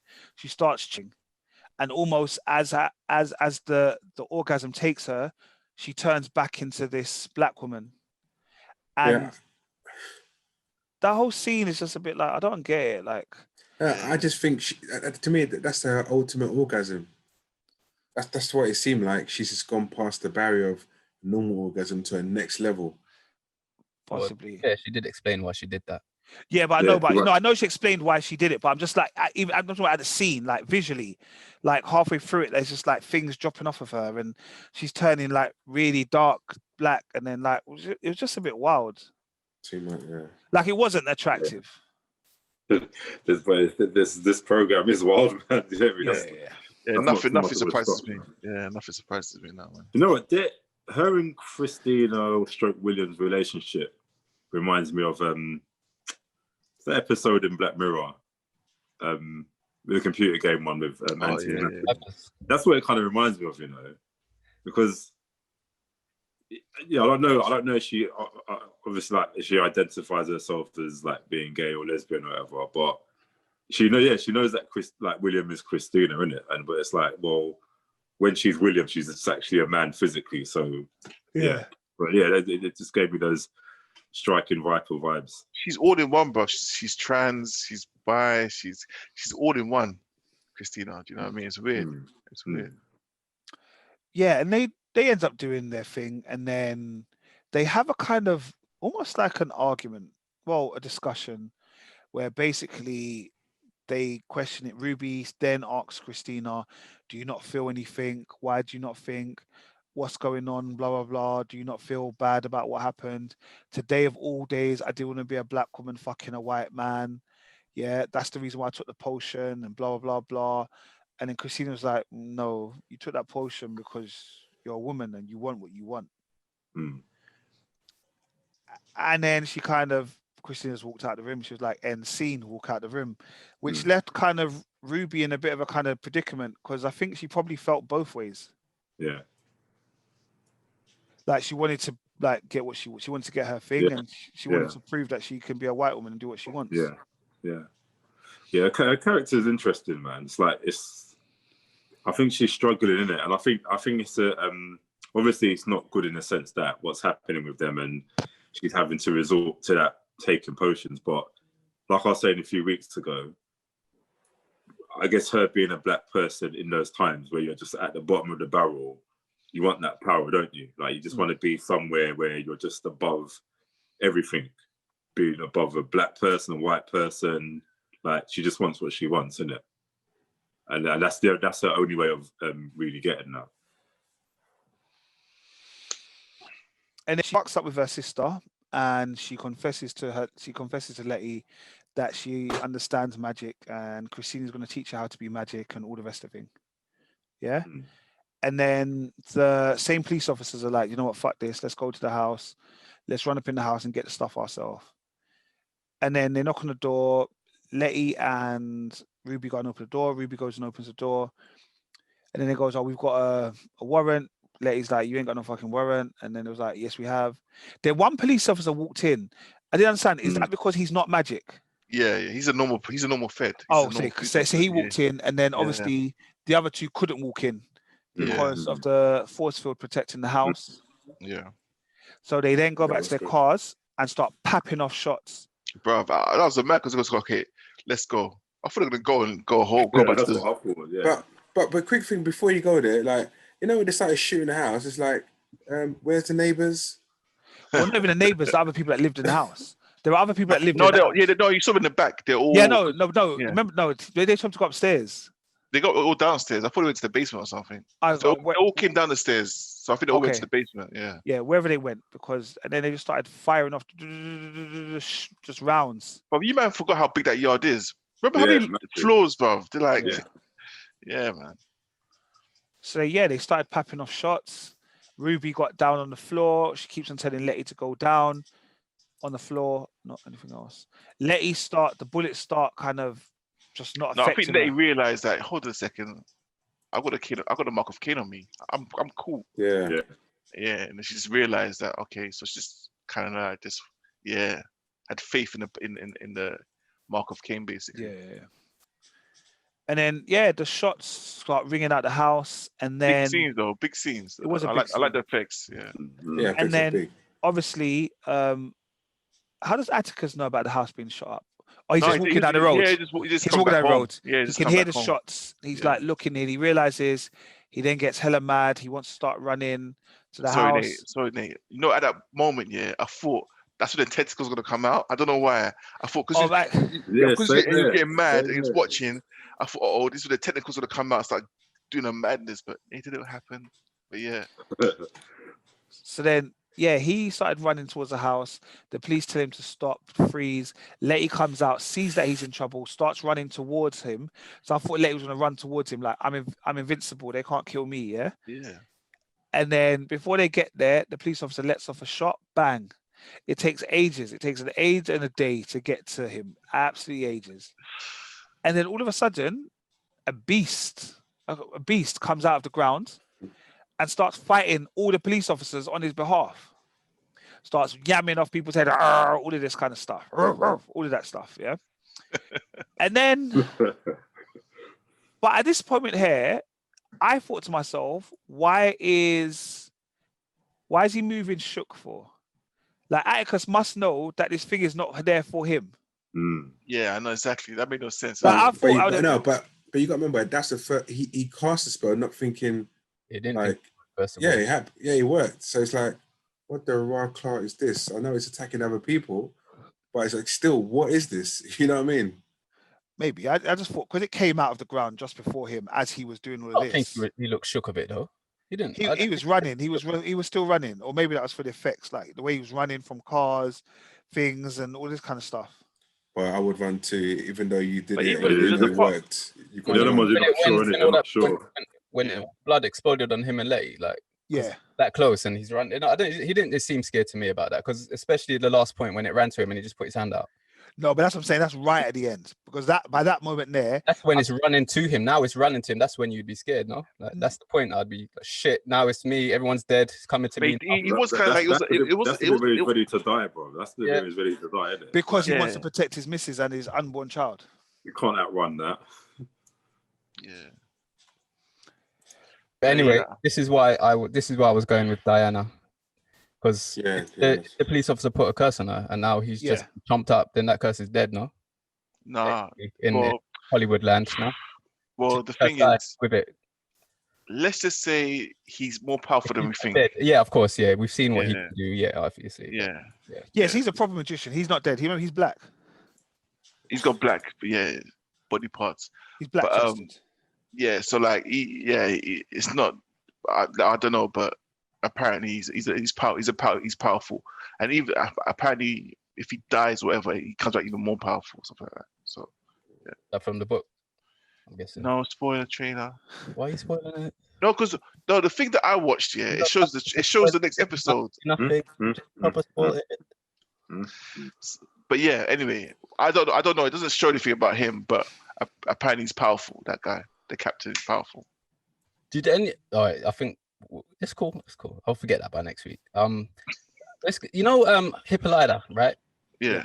So did anyone notice that the last transition we saw her before she went to see that God thing, she was the front page of her daughter's comic.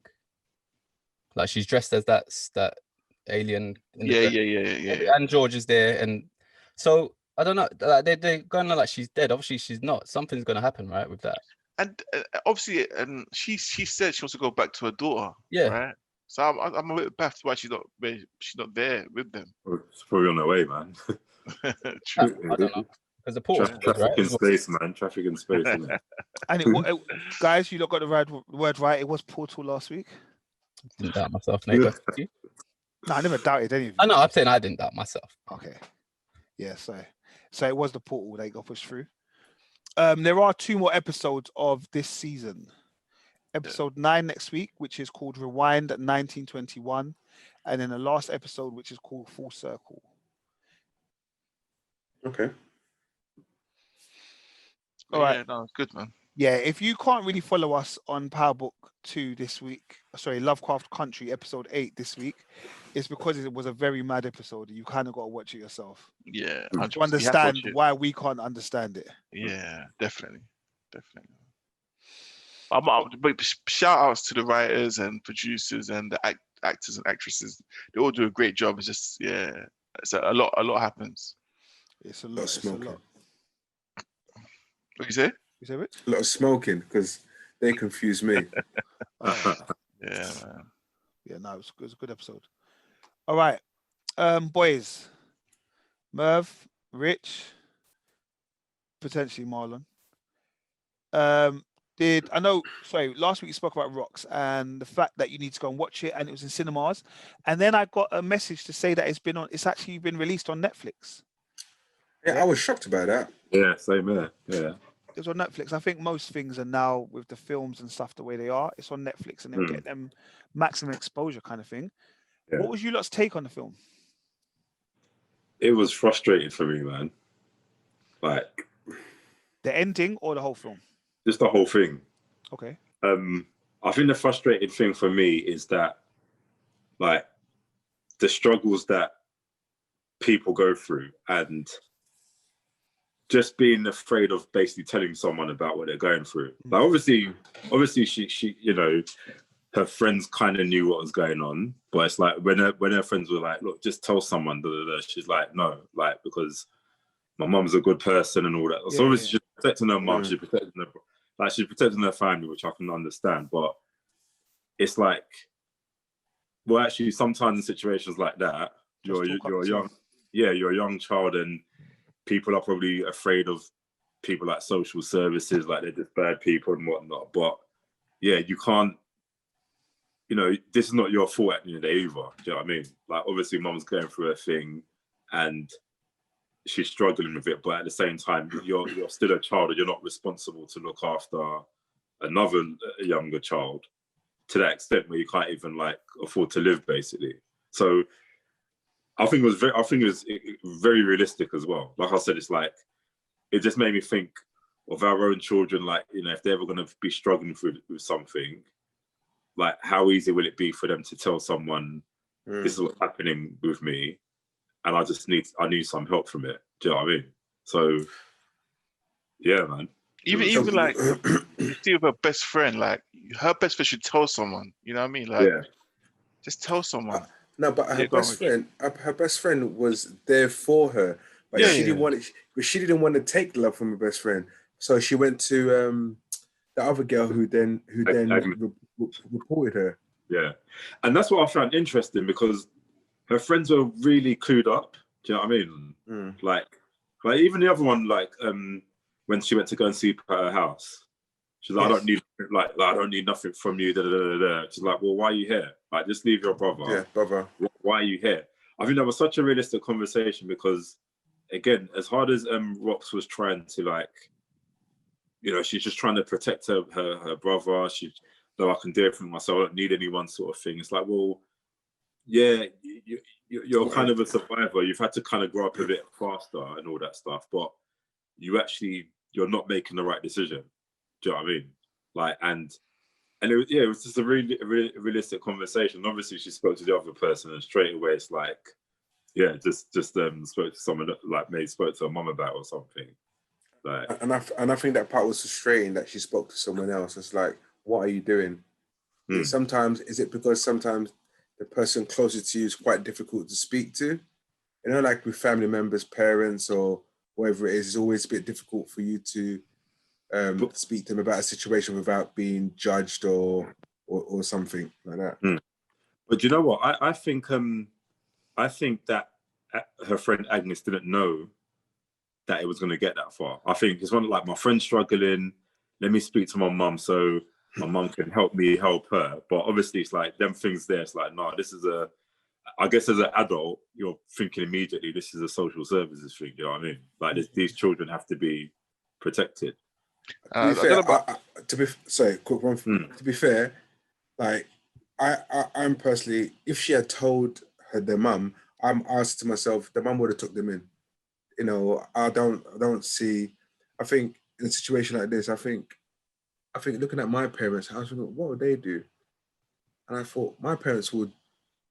Obviously, it's not more than 2-3 kids, but my parents would say, come in with us while we try and sort things out. And I thought the mum would have done that, but obviously it's not to be. Obviously, it didn't happen. So I don't know, man. I don't know. And it's quite obviously it's an up-to-date film as well, isn't it? It's not like to say it was done in back in the day. So I think, yeah. Because do you think someone can come to my house and say, "Oh yeah, can I stay around with my little brother?" I'd be quizzed. Like, and you know what? It was interesting, and not to say that it's like necessarily because the other family was like Somali and this family was white and stuff like that. But I guess it's like, yeah, it's like she went to one parents' home, or one of the friends' home. It's like, did the parents? Well, yeah, I don't know. It's just like. But let me just give you a little insight. Like, obviously, I don't think every Ghanaian family is the same, but, and obviously she's Niger, but I mean, I remember my mum used to always say, keep our business to ourselves. Don't disclose your business to anyone. Yeah. Like, don't tell them, like, obviously my mum used to have like 3 jobs. Don't tell no one that I'm working more than one job. Don't tell no one your business. So once you're always told that from a young age, the mum disappearing and stuff, and if she's done it before. Do you know what I mean? She mentioned that in the letter. Yeah. So like, obviously, it's a thing where they're always gonna feel, okay, she's gonna come back. She's done it before, and I can't tell no one because my mum has raised me not to tell no one our business. Do you know what I mean? So that's where it was coming from in that sense. I know you're frustrated that why just tell people, but once it's been drilled into you that you don't tell no one else your business, blah blah this and that. Yeah, and that's what I'm saying. Either way, she's protecting her mum, isn't it? Because her mum's obviously told her not to. Like, this is the life that she's used to, isn't it? And obviously, it's like, it wasn't. Yeah, because this obviously is not the first time it's happened, and she's just kind of go with the flow and stuff, isn't it? But again, it's one of those things. Well, even though, and I think that's just something that's just on a wider scale with everyone, with children, anyone that's suffering through something. If something's not right, it's almost like you have to tell someone about it, innit? Because that they're there to help you, essentially. Do you know what I mean? Because everything she was trying to do, obviously she's trying to help. Yeah, I've got this covered and all that stuff, and but obviously it didn't work out in that way. Yeah. Probably she didn't think her mum would be away for that long either. Yeah. It's mad, man. But I think it was so well executed, though. I think it definitely happens, you know. Yeah. It definitely happens, man. Yeah. Trust 100. 100. And it is, some kids can hold it and they won't mention it. Some kids, they'll talk the talk. And I guess it's for people in those positions to make sure they're doing what they're doing. And it didn't even seem like they were acting, It just seemed so realistic, like it was just a documentary. Even your younger brother, did you find him annoying? Did you find him? He was really good. Thank you. You know what? He was such a good actor, by the way, as well. I'm so happy about that. So happy. He was such a good actor. Yeah, really good actor. That's so weird because it's almost like someone just said to him, "Look, pretend like there's no camera here. Just act like you would act with your sibling." But 100%. Even then, to kind of follow those instructions to the T like that, just act naturally. Like, no, he smashed it. He smashed it, man. It's definitely good. Please do go and support Rocks. It is in some cinema still, and it's on Netflix. But do go and watch it. Seriously, it's a very big film. I think it's good for the scene and good for the culture. And just a quick thing, like, what do you guys think about it at the end of the film? Oh, the ending the way it ended. Yeah, I liked. You know why? Because sometimes it hasn't got to be a happy ending. Sometimes it hasn't got to be. Like, sometimes it is what it is. How did it end again? So remember, they go to. Oh no! I can't spoil it. You can't. That's a mad spoiler. But it's unlike you, isn't it? It's unlike you, isn't it? Yeah.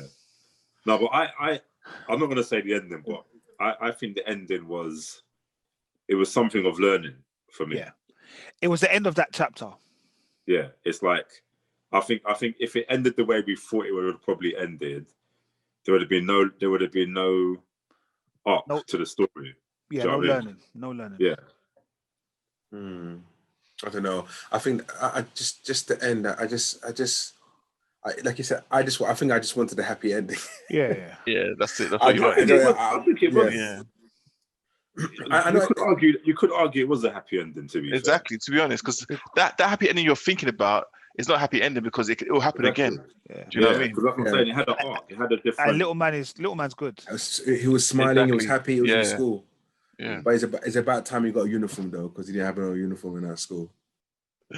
Yeah. You know it's more than I did, boy. I know. Yeah. You know when you go to a new school and you just don't have the uniform, but you're just there. But yeah. Overall, it was a very good film. Because I was quite shocked that it was in Netflix, and I thought, didn't Nate just say he saw it in cinema? Yeah, I know. Yeah. I was saying this film was non-existent to me. It's just there on Netflix. I think we need more like that as well from the scene. English, very. That's what Nate was saying. You know last what week. though? Sorry, it reminded me a lot of like Cuties, you know. Like what? Because Cuties. Yeah. I know what you mean. It felt very similar. That feeling, that raw, true feeling. When I initially saw the poster, I thought, I'm sure it was called Cuties because the poster looked like it was all girls, and I thought, No, it reminded me of it so much. Yeah, I know what you mean. But it's like Nate was saying, it was so refreshing to see another aspect of Black lives. Because usually we just see violence and gang and whatever. So it was just interesting to see this side as well. You know what I mean? Another side of Black not culture, but what happens and stuff. Yeah. But does it still play a negative in somewhat? It is somewhat negative. It is somewhat negative, but you know. No, because because we talk about, like you said, the typical kind of the gun crime, the violence, and this is again, you know, like, where's the dad? Where's the mum? Do you know what I'm saying? It's like, the dad passed away, innit? That was that part, But it's still kind of, you still have, sorry, you still have that kind of coronavirus. Sorry. But you still have that kind of missing dad, mums, whatever, you know, and a concept. To me, it still has. Obviously, you probably won't see it as a negative, but it still has that no parents kind of concept where people tend to kind of brand Black people with sometimes. I think it showed trauma, which is fine. I think it was okay to show trauma because trauma was real, and it wasn't overplayed in the storyline. Like, that whole arc of everything that happened wasn't overshadowed. It didn't overshadow anything in the storyline, or make the storyline like seem like if we don't have this in, it won't work. So I feel like it was okay because it went with the flow of the film. Yeah, you guys, cool. like, and you gotta remember, like, abandonment happens in every culture and every for real. race. That happens. Yeah, you know what I mean. So, all right, definitely go and watch The Rocks. And the last thing we're going to look at is a post that Richard put in the group. And I'm going to have to, I won't lie, I thoroughly enjoyed it, which was a Vampires versus the Bronx. Oh, yeah. Big film. Yeah. I need to watch this, man. Have you guys watched it? Yeah, I watched it. Some of it. Oh. Yeah, it's fun, man. It's fun. It's just a fun film. Yeah, it was a feel-good film, and it was almost like an American version of Attack the Block. Blocks, exactly. Honestly, but this time they were vampires. To be fair, I looked at it and I thought, what is this? And I thought, you know what, I'm going to give it a go. And again, I just, like I said, it was one of those fun films where, you know what, like, well, should I say, I think I could actually watch a game. It came on like a Channel 5 or a Channel 4. You can speak about it a bit more. Yeah, no, because obviously it's just come out. I don't want to throw mad spoilers. I've learned, because I think, like I said, Black History Month, we're supposed to learn from each other. And you guys keep on telling me about dropping spoilers. So I'm not going to drop a spoiler, but I will just say I think it's very, like, I thought it was good. It's a fun, easy to watch. It's not scary, but it's a nice watch. Like, it's all right. It's a perfect Halloween film, man. Like, just get together on a Friday, watch it. Like, it knows what it wants to be. It's not trying to be like too deep or serious. Do you know what I mean? Yeah. Even the effects itself, I'm thinking, do these people realize these effects are quite like 80s looking? Do you know what I mean? It's just like it's weird, man. But no, it was good. I liked Method Man's appearance in it as well. Yes. Yeah. You know what's funny? About Method Man? He just, I don't see him a lot in acting, probably because I've been seeing a lot of films with him in it. But it's just like, one, he's a lawyer, now he's a priest, and you think, bloody go on, Method. Keep on doing your thing. Keep on, be diverse. Mate. I love the chip on his shoulder, man. It's funny. I take the different roles, man. It was good. And the kids were trying to save the bodega. Yes. But it was interesting, even like how all of them knew different kind of facts and information about vampires. Yeah. Like, I thought it was quite cool. Yeah, blade in it and all that stuff, innit? Yeah. And I think, and when they were in the middle of the street and everyone's around them, and the little boy was trying to tell them about vampires, and that black girl, like you said, everyone had little facts. Yeah. She come out and said, "Yeah, but vampires are this, vampires are that." It's just like everyone's like, "Well, doesn't everybody know about vampires?" So yeah, everyone's got a little fact about vampires. Yeah, no, I enjoyed it. That's on Netflix if you want to go watch that. There are other alternative platforms and other broadcasting. We're not getting sponsored by Netflix, so we can only talk about Netflix. But all right, guys, we're gonna cut a TV bit there. As it's Black History Month, and every week during Black History Month, so there'll be 4 episodes, we're going to know a little bit about ourselves and what we think about some like Black histories and Black shows. So this week, Thursday, or would be yesterday, if you're listening to this episode, or on Friday, well, anytime you listen to it, to be honest, Desmond's have now come over to Netflix. So that's Desmond's with Pork Pie, Matthew, I can't remember the rest of the names. Yeah, the 2 kids, the 3 kids, Dawn, she had 3 kids in it. Sean, Julia, woo! Michael, oh gosh. Yes, I said Michael a moment ago, and I said Matthew. Shame. All right, but I said Matthew. Michael is the son, and Matthew is the African man in the bar. Yeah. Break your head of stone. But but they also like my coconut tree. Because they were from was it Guyana? Yeah, Guyana. Yeah. Guyana. And randomly, Desmond's was actually been on Prime for the longest of time. Yeah. So I don't know when it came off Prime, but I used to watch it on Prime all the time. I didn't even know it was on Prime. Yeah, it was on Prime. So I used to watch it on Prime. I used to watch Different World on Prime. Different World? Yeah, Different World. Yeah. Spin-off from Cosby Show, innit? Yes. It's a college one. Yeah. So with that happening, and obviously the Real McCoy came back to BBC earlier this year, what would you say are your TV shows or shows from your childhood, black influenced, that you think should be brought to the mainstream now so the next generation can watch? Do you know what? On that note, you were saying it's a bit controversial, isn't it? But yeah, like, one of the first things that came to my mind was the Cosby Show, isn't it? Yeah. Yeah. No, I'm all for Cosby Show. I'm for the Cosby Show. 100%. Yeah. But I'm not cancelling Uncle Bill. Yeah, no, yeah. That's Allow good. That's good. Yeah. Cancel who you want, like R. Kelly if you want to, but Bill is Bill, bruv. Yeah.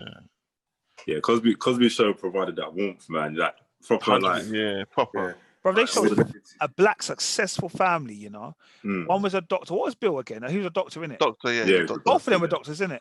Yeah. The wife was a lawyer. She was a lawyer. No, wife was a lawyer. Yeah. Yeah. They were making pee. They had loads of kids. The house was nice. Yeah. Like I respected them, man. Yeah, big time. That was goals. Yeah. And do you know what is? And like I said, that was goals. And people probably like base their family future wise on the Cosby Show. You know, Great. I want to be successful, my kids, etc. Yeah. I want a house. I think I want one of these New York houses. There's steps going up there, like Sesame Street. You know what I mean? Like, straight. How to get to Sesame Street. Anyway, yeah. All right. So we've got Cosby Show from Merv. What are you saying, Marlon? What would be your show that you think should bring back? I was agreeing with Merv because I said it before he said it. I was like, he's going to say Cosby Show. So Merv jacked you, yeah? He jacked what you were Well, he said it first, but you'll see it back. All right. So all right, we got the Cosby now, Show. baby. We got the Cosby Show. Rich, what are you saying? As those two are trying to say, they're both saying the Cosby Show. You know what? I would say Fresh Prince, but Fresh Prince is already on Sky. Yes. That's everywhere. Netflix. That don't stop. Man. And that's coming back next month as well, isn't it? They're doing a special. Oh yeah, special. They're doing a special episode. Yeah. In fact, I meant Fresh Prince is like, even when Trouble was on, like, remember that? Yeah, Trouble. Yeah, he was on there. Yeah, like Fresh Prince is always the spin there, man. Yeah, and I watched two episodes on Saturday. I think it was on Netflix.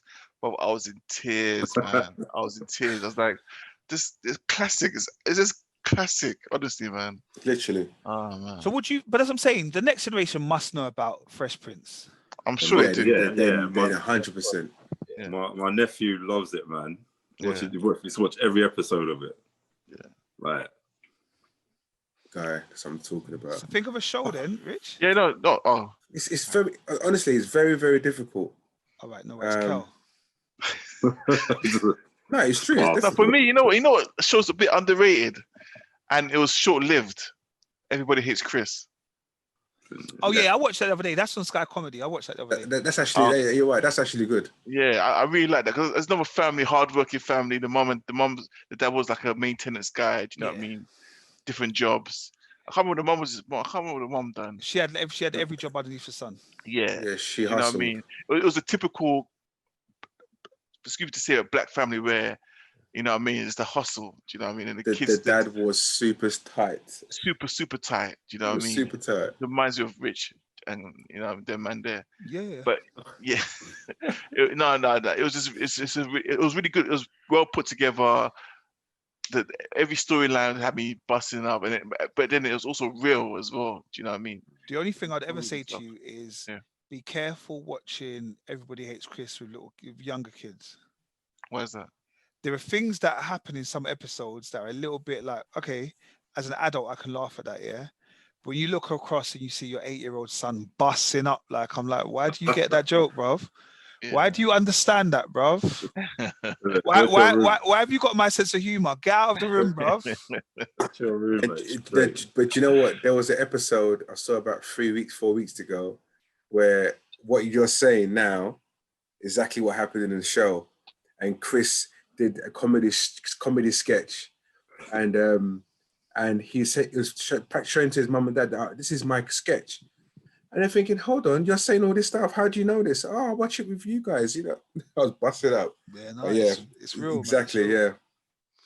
You don't remember Hanging with Mr. Cooper? Yes. Yeah, that was good. Hanging with Mr. Cooper's a good series. That was good. Even the Steve Harvey show and all that as well. Steve Harvey show was good. Yeah, what about good. this is maybe controversial, but the Different Strokes, because it's not exactly that didn't really air here. I didn't. Did that? It did. But I never. It wasn't really our era. It was a lot old. It was like it's 70s. Oh, where's Mike when you need him? I never enjoyed Different Strokes as much as I did. Like it was there, but I never like. No, I loved it. I loved it. What are we talking about, Murph? Now the world's on two. Big tune though. Big tune for real though. Yeah, that was a good show. Yeah, it was 1978 to 1985. Oh, okay. What about Sister? Oh yeah. Yeah. To be honest, those kind of shows I think were good. Sister, Moesha, Parkers, all of them, they were good. They were very good. One-on-one. Yeah, one-on-one, yeah. Keenan and Kel. No, don't bring that back. Keenan and Kel was too funny, man. You know what it is? It was too dumb. So dumb. That first episode, the screw in the tuna. To this day, put the screw. Me and my sister will bust up. The first time it came, we watched on video. Me and Tanya rewound that about 15 times.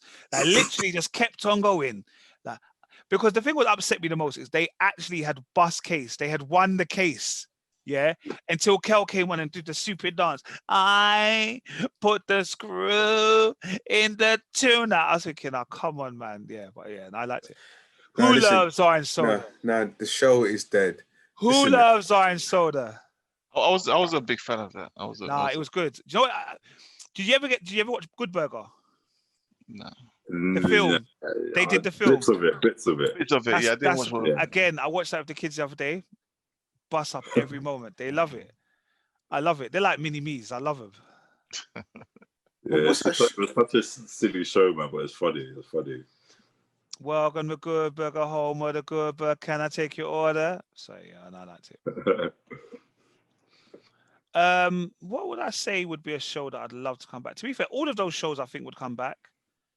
I did like Different Worlds because it was good because it was like the older version when they went to college and stuff like that. And they had like Vanessa and Sinbad and all of those kind of people that was in the show. Yeah. Dwayne Wayne? Dwayne Wayne with the glasses and he can flip them up. Yeah. Wait, we know Sinbad. I probably didn't know Sinbad wasn't in it, but is it the same character that he plays in his own show then, but just older? Is it like connected? Yeah, it's not a spin-off. That's deep, bro. Yeah. I like that. I didn't even know that. Because Sinbad, he's also in Good Burger, home of the Good Burger. Can I take your order? Yeah, but didn't Sinbad? No, Sinbad's still alive. Sorry, I can't wish bad evil on those people. You think of Heavy D. Heavy D. They look alike. I know what you mean. They look alike. Yeah. Yeah, Heavy D was good. I liked Heavy D. I remember when he came in Fresh Prince. Yeah. Heavy D. Yeah.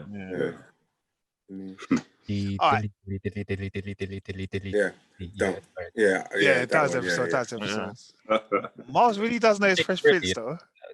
Like Murph said about his cousin, I used to rush home every Tuesday to record it. Every Tuesday. Yeah, now Fresh Prince, I do. Like I said, I will watch Fresh Prince all the time. All right. So we've got a few TV shows potentially. And all right, my last thing, what would we leave our audience with? What are the go-to films that they should watch during the month of October for Black History Month?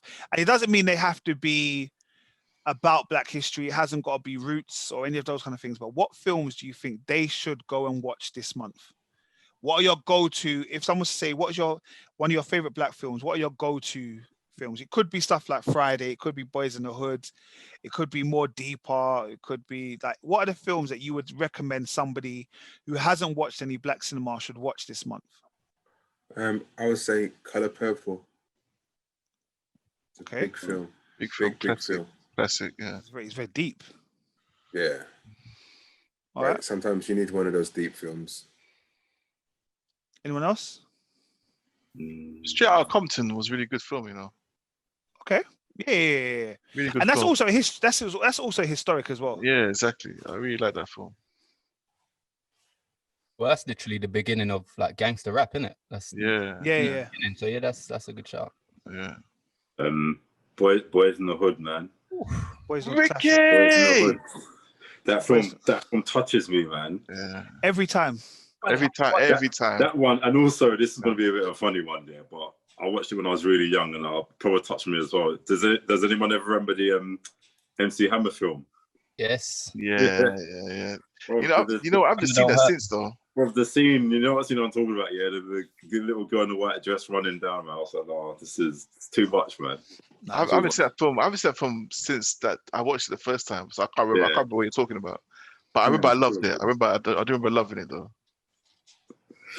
MC Hammer in the film, that's so deep. Yeah. If I was going to go to one of those kind of classics from that generation, I would love to say that I'd have to do Set It Off. Set It Off to me is one of my biggest films. Like I absolutely love the women, the camaraderie, them trying to steal from the bank, Jada getting away at the end. Like I love that. Jason's Lyric, all those kind of films of that generation. I think Lyric. They were classics. But if I would have to choose two, another one I would really love, Higher Learning, with Ice Cube in it, and let's just say Ice Cube. Busta Rhymes was in it. Juice was big as well. Juice is a big film. Now you got the juice. Yeah. And one I liked that I didn't think got enough recognition was Class Act. Yeah, I can forget House Party. It's so weird. I've seen Class Act more than I've seen House Party. You know, serious. Class Act. Yeah, I don't know why. I think it's because I had access to it, like maybe on the VHS or something. But the amount of times I've seen that film, and I think I always get mixed up with House Party sometimes when I'm watching them. The only difference, it had Sanka in it from Cool Runnings. Oh, yeah, I don't know. That's Sanka, you're dead yet? Yeah, man. I love Cool Runnings as well. Yeah. So there are a few films that I think as listeners you should try and watch if you haven't seen already. And if there are films that you think we should watch in the month of August, please put it down in the comments, whether it be on YouTube, whether it be on Spotify, SoundCloud, or any of those things. Please put it down in the comments. Make sure you like, comment, subscribe, and don't just listen. Like actually subscribe, guys. Just press the subscription button. Yeah, it doesn't cost. Comment as well, man. I want to hear your views about us. The comments, man. Comment, man. Yeah, comment, man. Comment, share it amongst your brethren. Let us know what you're thinking. And if you think we chat shit, tell us that. Exactly, if you think we're sick, tell us we're sick. Do you know what I mean? If you think Marlon's talk enough, tell Marlon talk, man. Tell him, man. I don't want to hear anyone telling me I'll chat shit, you know. No. JP, I'll trace your IP address. There's nothing wrong. But holler us. Let's get involved, man. Do you know what I mean? Use the hashtag fully geeked. Yeah. All right, guys, that's episode 64. The Black History Month special part 1. There'll be part 2, 3, and 4 coming. Come on. People, have a lovely week and a lovely weekend, and look after yourselves. Peace. Yes, peace.